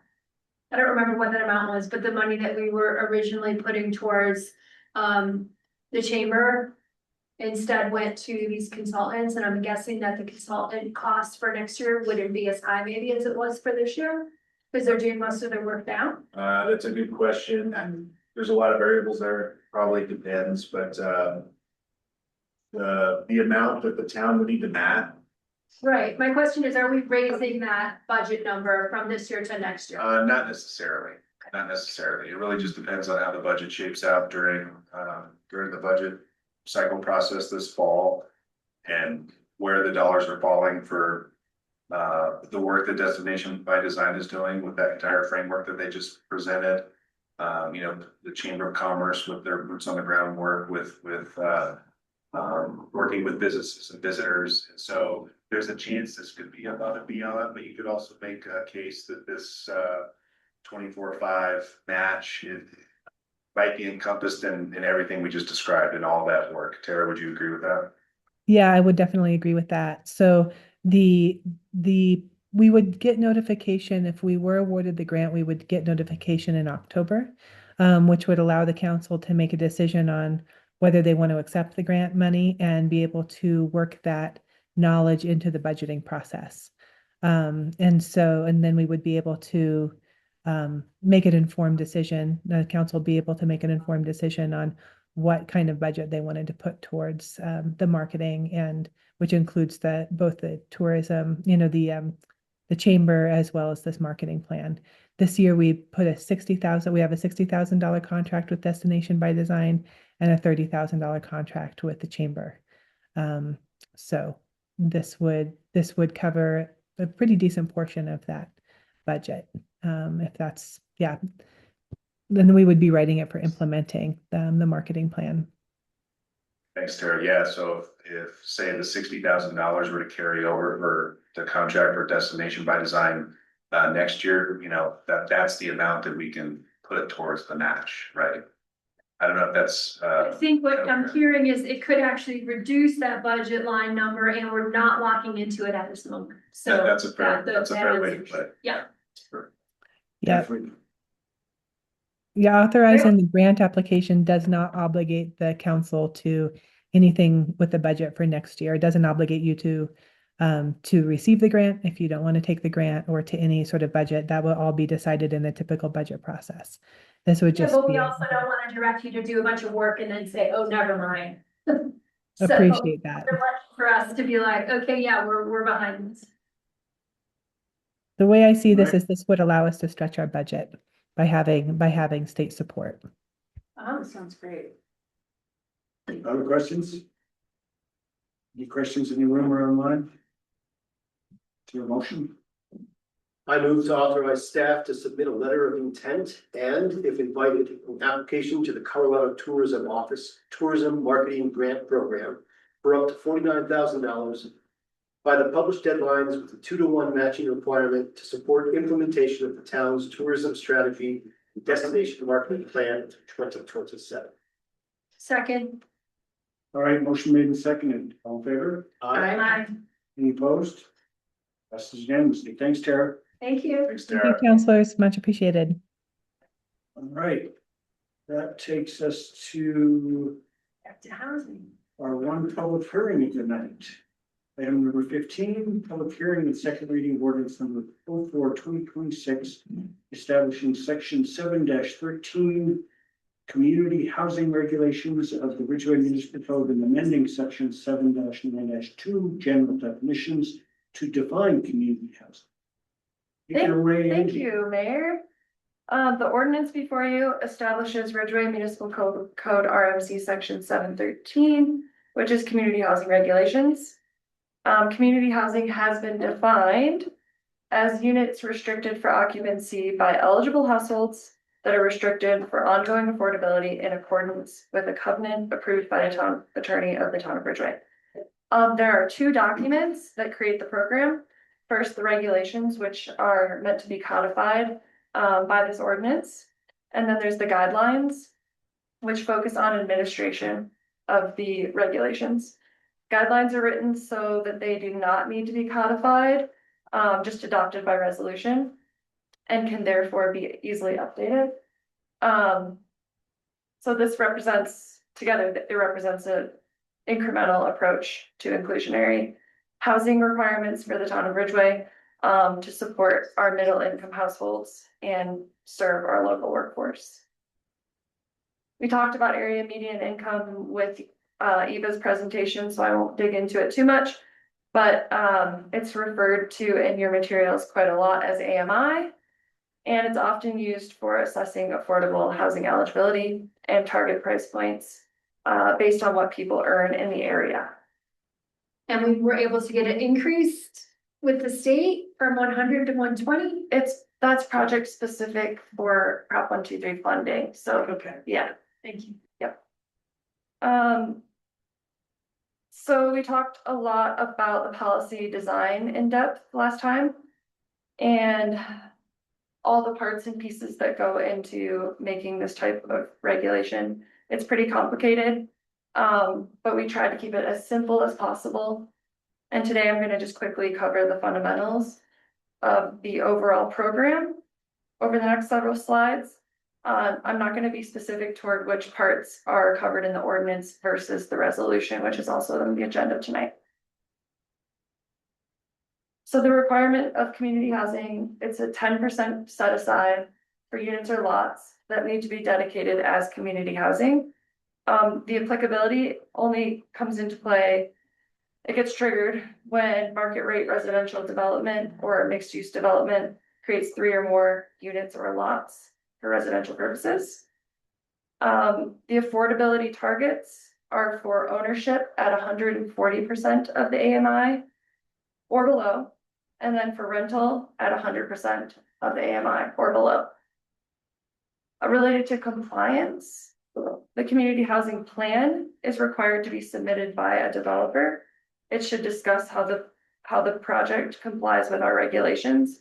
They also have an opportunity in the plan to describe any incentives that they would like to see as part of going above and beyond what the regulations require. I'll cover that a little bit here. So household eligibility, we covered this in depth last time. There's a requirement for primary residency 9 out of any 12 months. And that there's some workforce requirements for amount of hours that need to be worked in Uray County. We also covered qualifying criteria for community housing. This is for the units or the lots themselves. There's timeline and phasing components, location requirements with a preference for on-site, meaning the project that triggers the requirement should also supply the community housing. A covenant's required, as mentioned, and the units need to be comparable to the market rate units. That's what makes it equitable. There's flexibility built in, so I'll get into that a little bit. So there's standard compliance, which is just providing the appropriate number of units or lots within the development that triggered the requirement. But as mentioned, there is a lot of flexibility, so the program does offer several alternative compliance options, which are listed here on the board. And there's also one that's other reasonable methods. So applicants who submit a community housing plan with their project can describe the other reasonable method that they want to propose to meet the community housing requirement.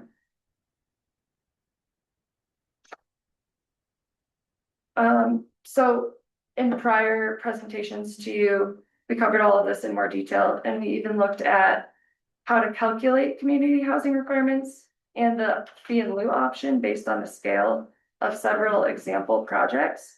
I wasn't planning to go over all of that again tonight, but generally speaking, just pointing out that there is, again, a lot of flexibility to allow an applicant to propose an alternative approach that demonstrates that it will effectively achieve the intended purpose of providing community housing.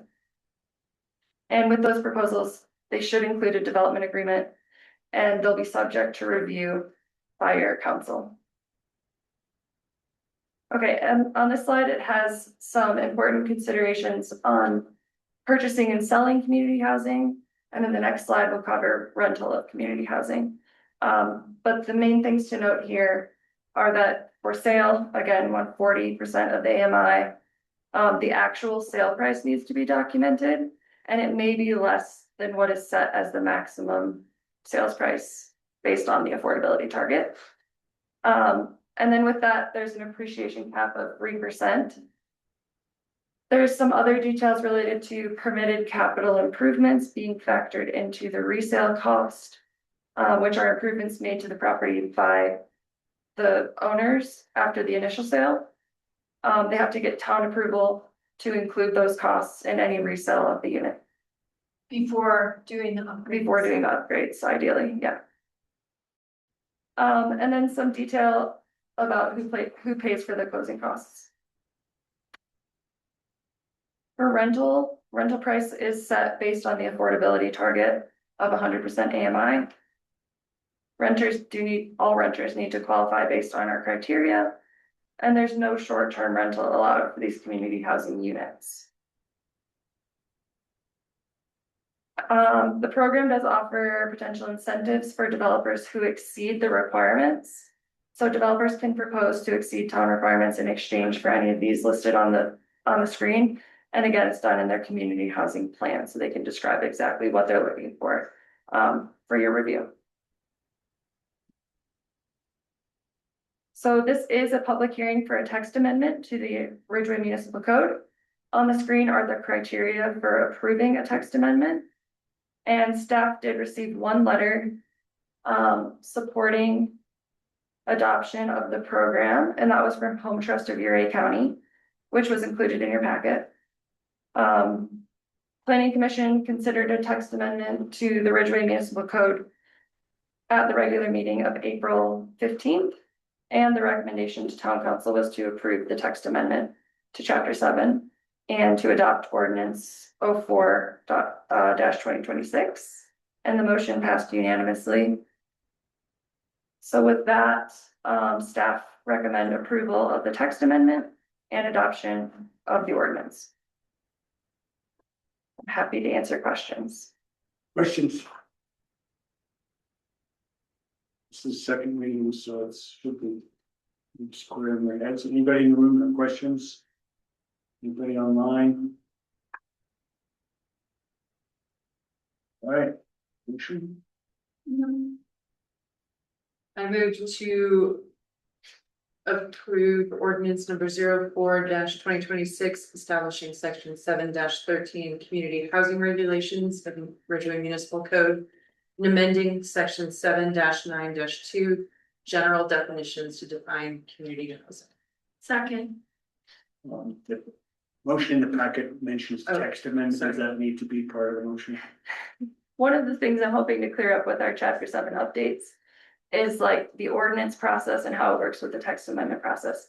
Technically, this is a text amendment public hearing, but it's also an ordinance second reading, which is a public hearing. But the ordinance yes. does the text amendment. Exactly. The motion. Yeah, Yeah. I think we're good. All right, motion made in second. Any other discussion? All in favor? Any opposed? That's unanimous. Thank you. Congratulations, this has been a long Angie. time in coming. 3 cheers for Angie.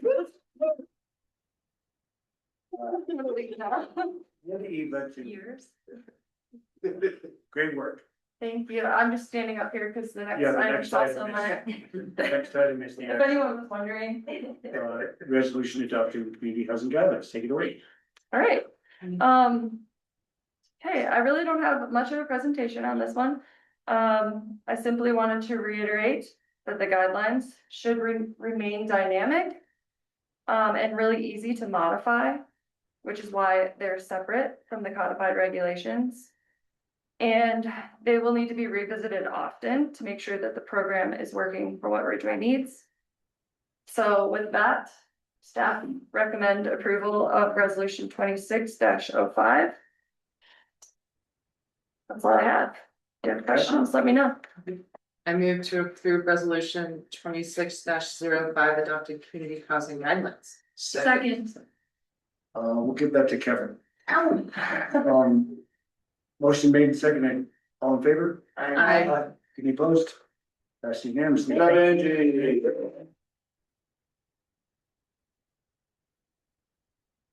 need to make a tunnel for me next time. I'll do it right now, Angie. All right, that takes us to a couple other policy matters. We have to confirm or amend our stage 2 mandatory water restrictions that I love that word promulgated earlier this week. It's a good word. I read it, and was like, who wrote this? It was like, is that not the same thing? I have a question. Go ahead. I don't have any problem with the water restrictions. I agree, and I'm aware that there is a fire going on.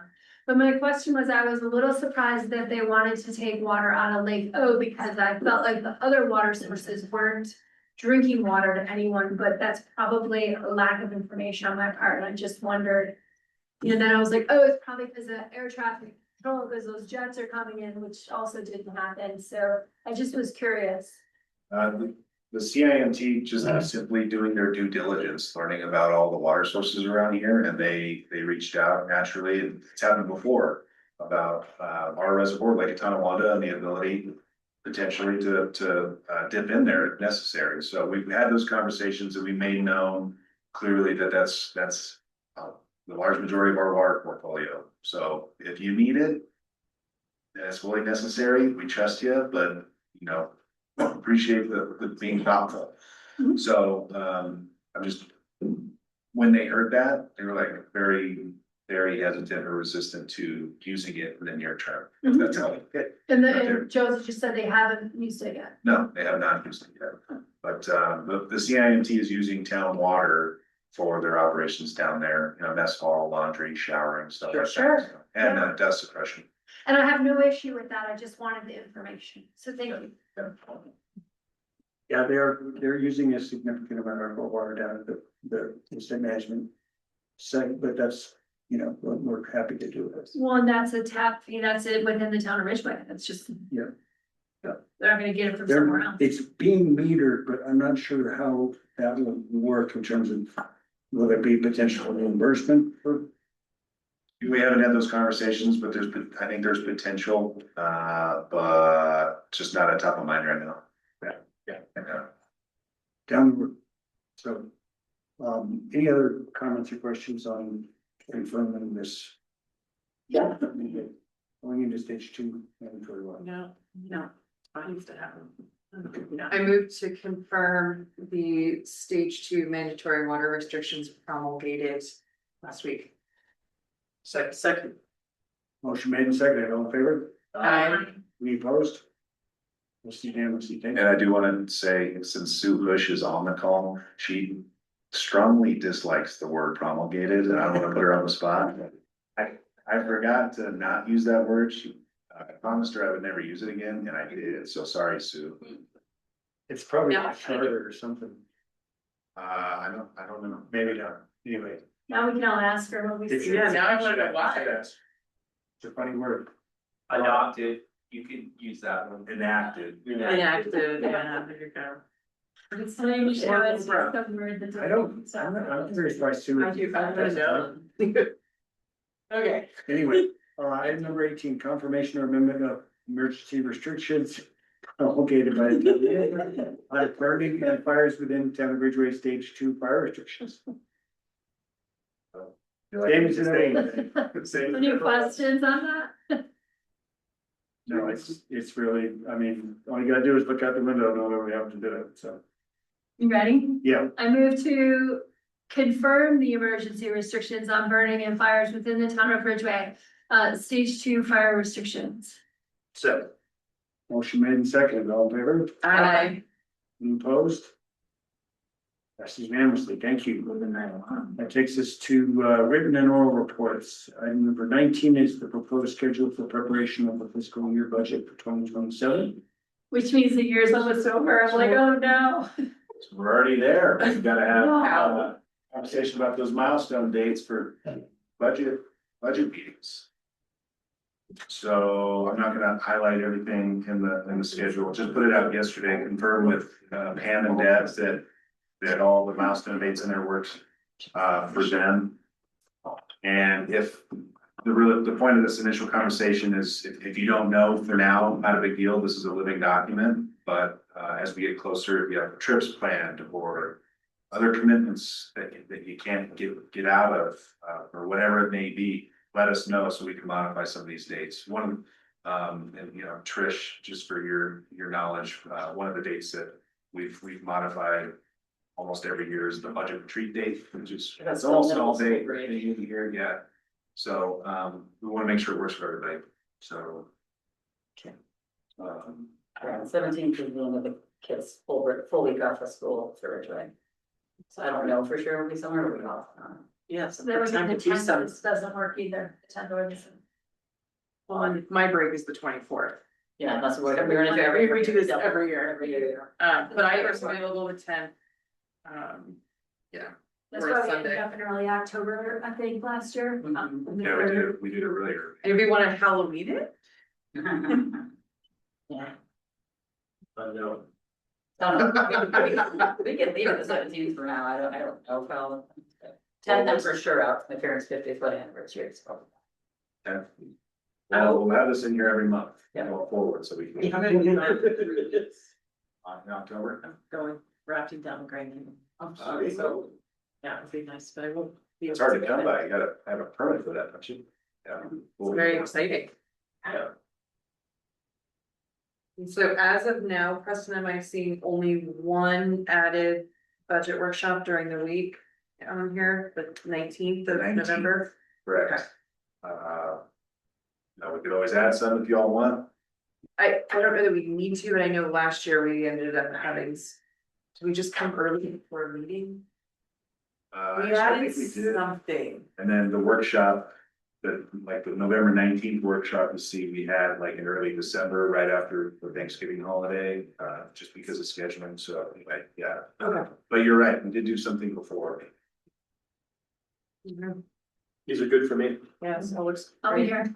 If things change, we can talk about it again and again. We're on the calendar. My calendar looks so much better. All right, so we're good on that for now. So, All right, that takes us to town manager's report. If you want to. All right, Weston. a lot of straightforward stuff in there. Reminder that we do have the Youth Advisory Council movie Mondays. Their next movie is a screening of the Peanut Butter Falcon on Monday, July 20th. So that's not the coming Monday, that's the Monday after that. Now, of course, we have a concert series going on. Concert tomorrow evening. This would be wonderful.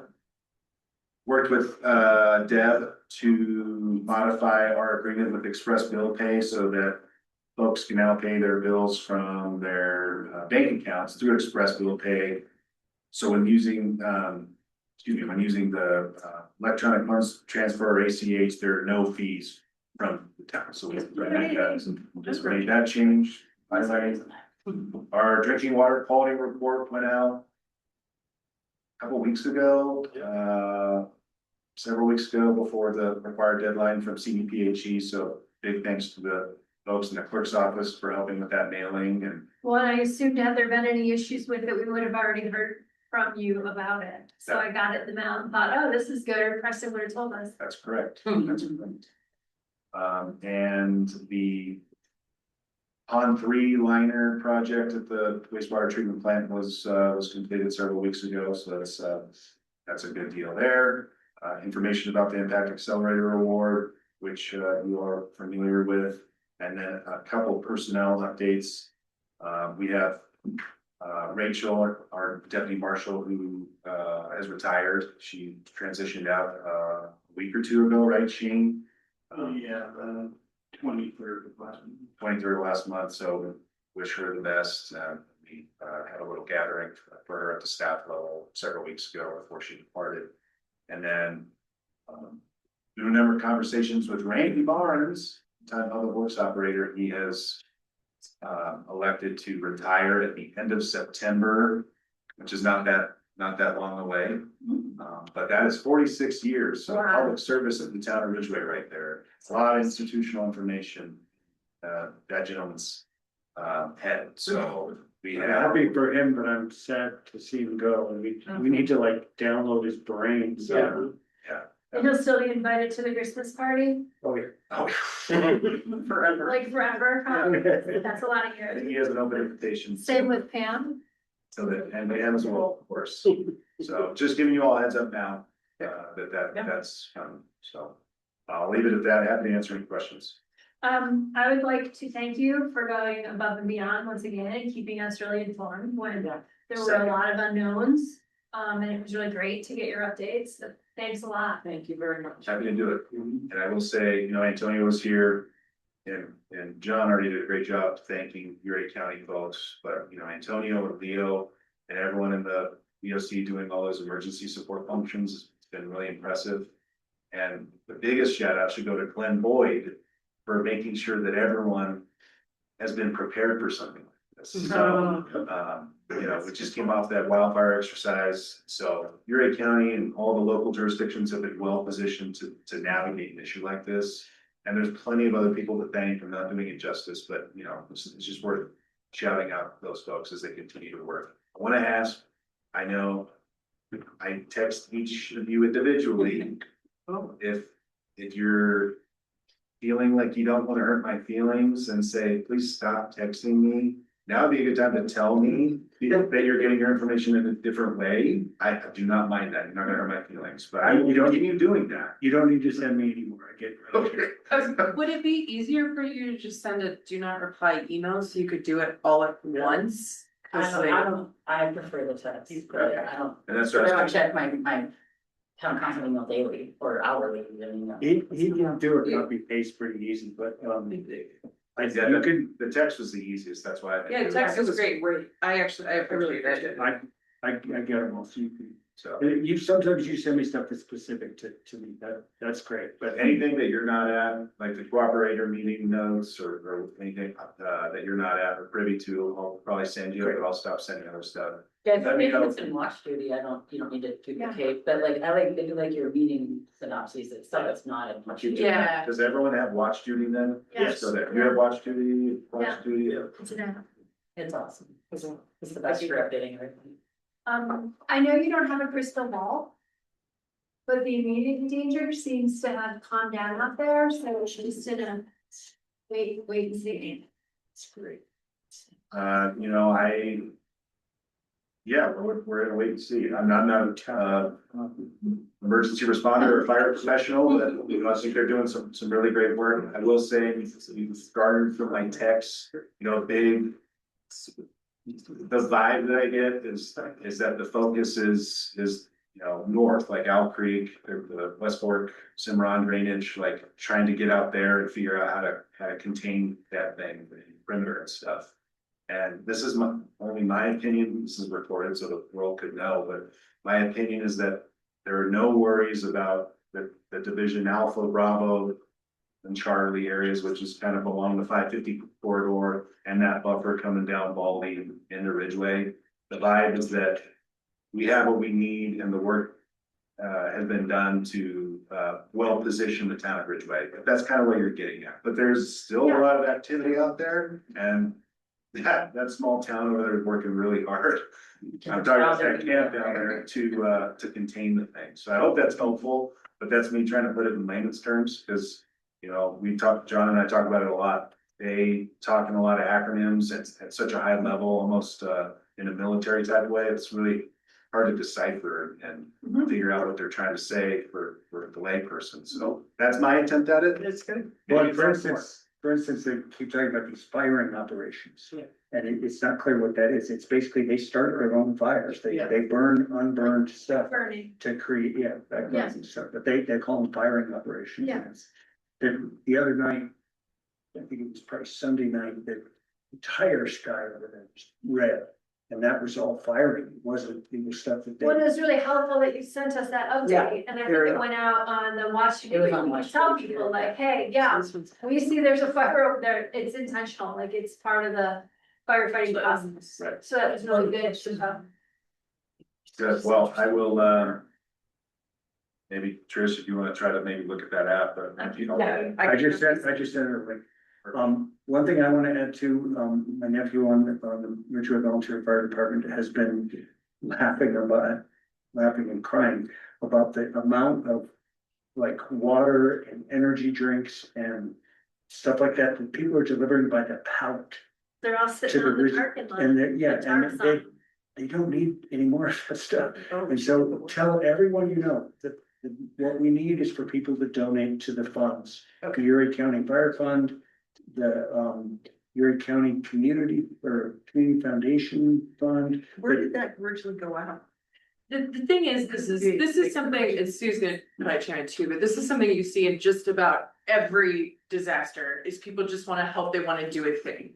And part of what's so wonderful about the work Glenn has done interfacing with all of these other organizations is that there is a chain for getting things out. And so, like, in general, when you feel that impulse, it's where can I donate that money, whether that's a Uray County Fire Fund or, Uray County Relief, even just straight to the, Telluride Foundation or anywhere you can think of, because it becomes its own logistical thing when you're trying to move stuff around when it's not. Tyler's spending hours. Yeah.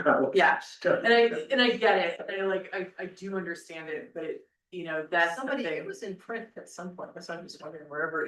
I think at one It was on point, social media. Yeah. It's a long story. yeah, It's sponsored for. Yeah. Yeah, I remember seeing at one point someone saying firefighters always need socks. Yeah. Oh. Certain Everybody- songs. The fact of the matter is that little town down there at the Forest Event Center, everything is totally dialed in. Yeah. The catering, those people are really well taken care of. They're working hard, they're putting their lives on the line, but they are really well taken care of. So what we need in the future is support for the community, for businesses that are gonna be struggling. That's why the fund donations are so important. And that reminds me that Alpine Bank did a matching funds for all donations that were given to the Uray Fire Department last week. And they'd like to do the same thing for Ridgway. And she's just put it out there, thought maybe the concert series, but might be harder to do that, a concert series unless people know to bring funds or. I can make an announcement from the stage. I know that I think we know we need to think about where the funds need to go to. the Ridgway Fire Department's website has a donation button, so that's probably what she'd be talking about, but. Okay, well, then we'll have to talk to them because, yeah, she said they would match it up to 2,500. Okay. We can get the word out. Okay. Great. Sue has her hand up. Sue, promulgate. Thanks, Bo. I like that option a lot better. Yesterday on KVNF, Brody did an amazing deep dive into the fire camp. He went in and interviewed the fire information officers and talked to some of the chefs and the folks that are taking care of the meals.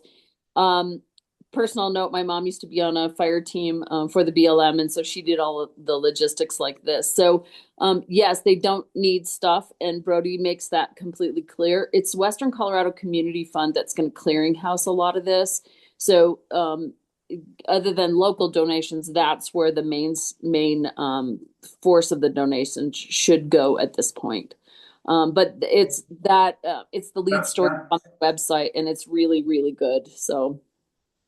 Well, the county is pushing people to the Telluride Foundation's Uray County Fire Fund, so there's a little confusion there. I know both are good. I don't think there's any reason people can't donate to either or, but the county's been telling people to donate to the Uray County Fire Fund, which is under the Telluride Foundation.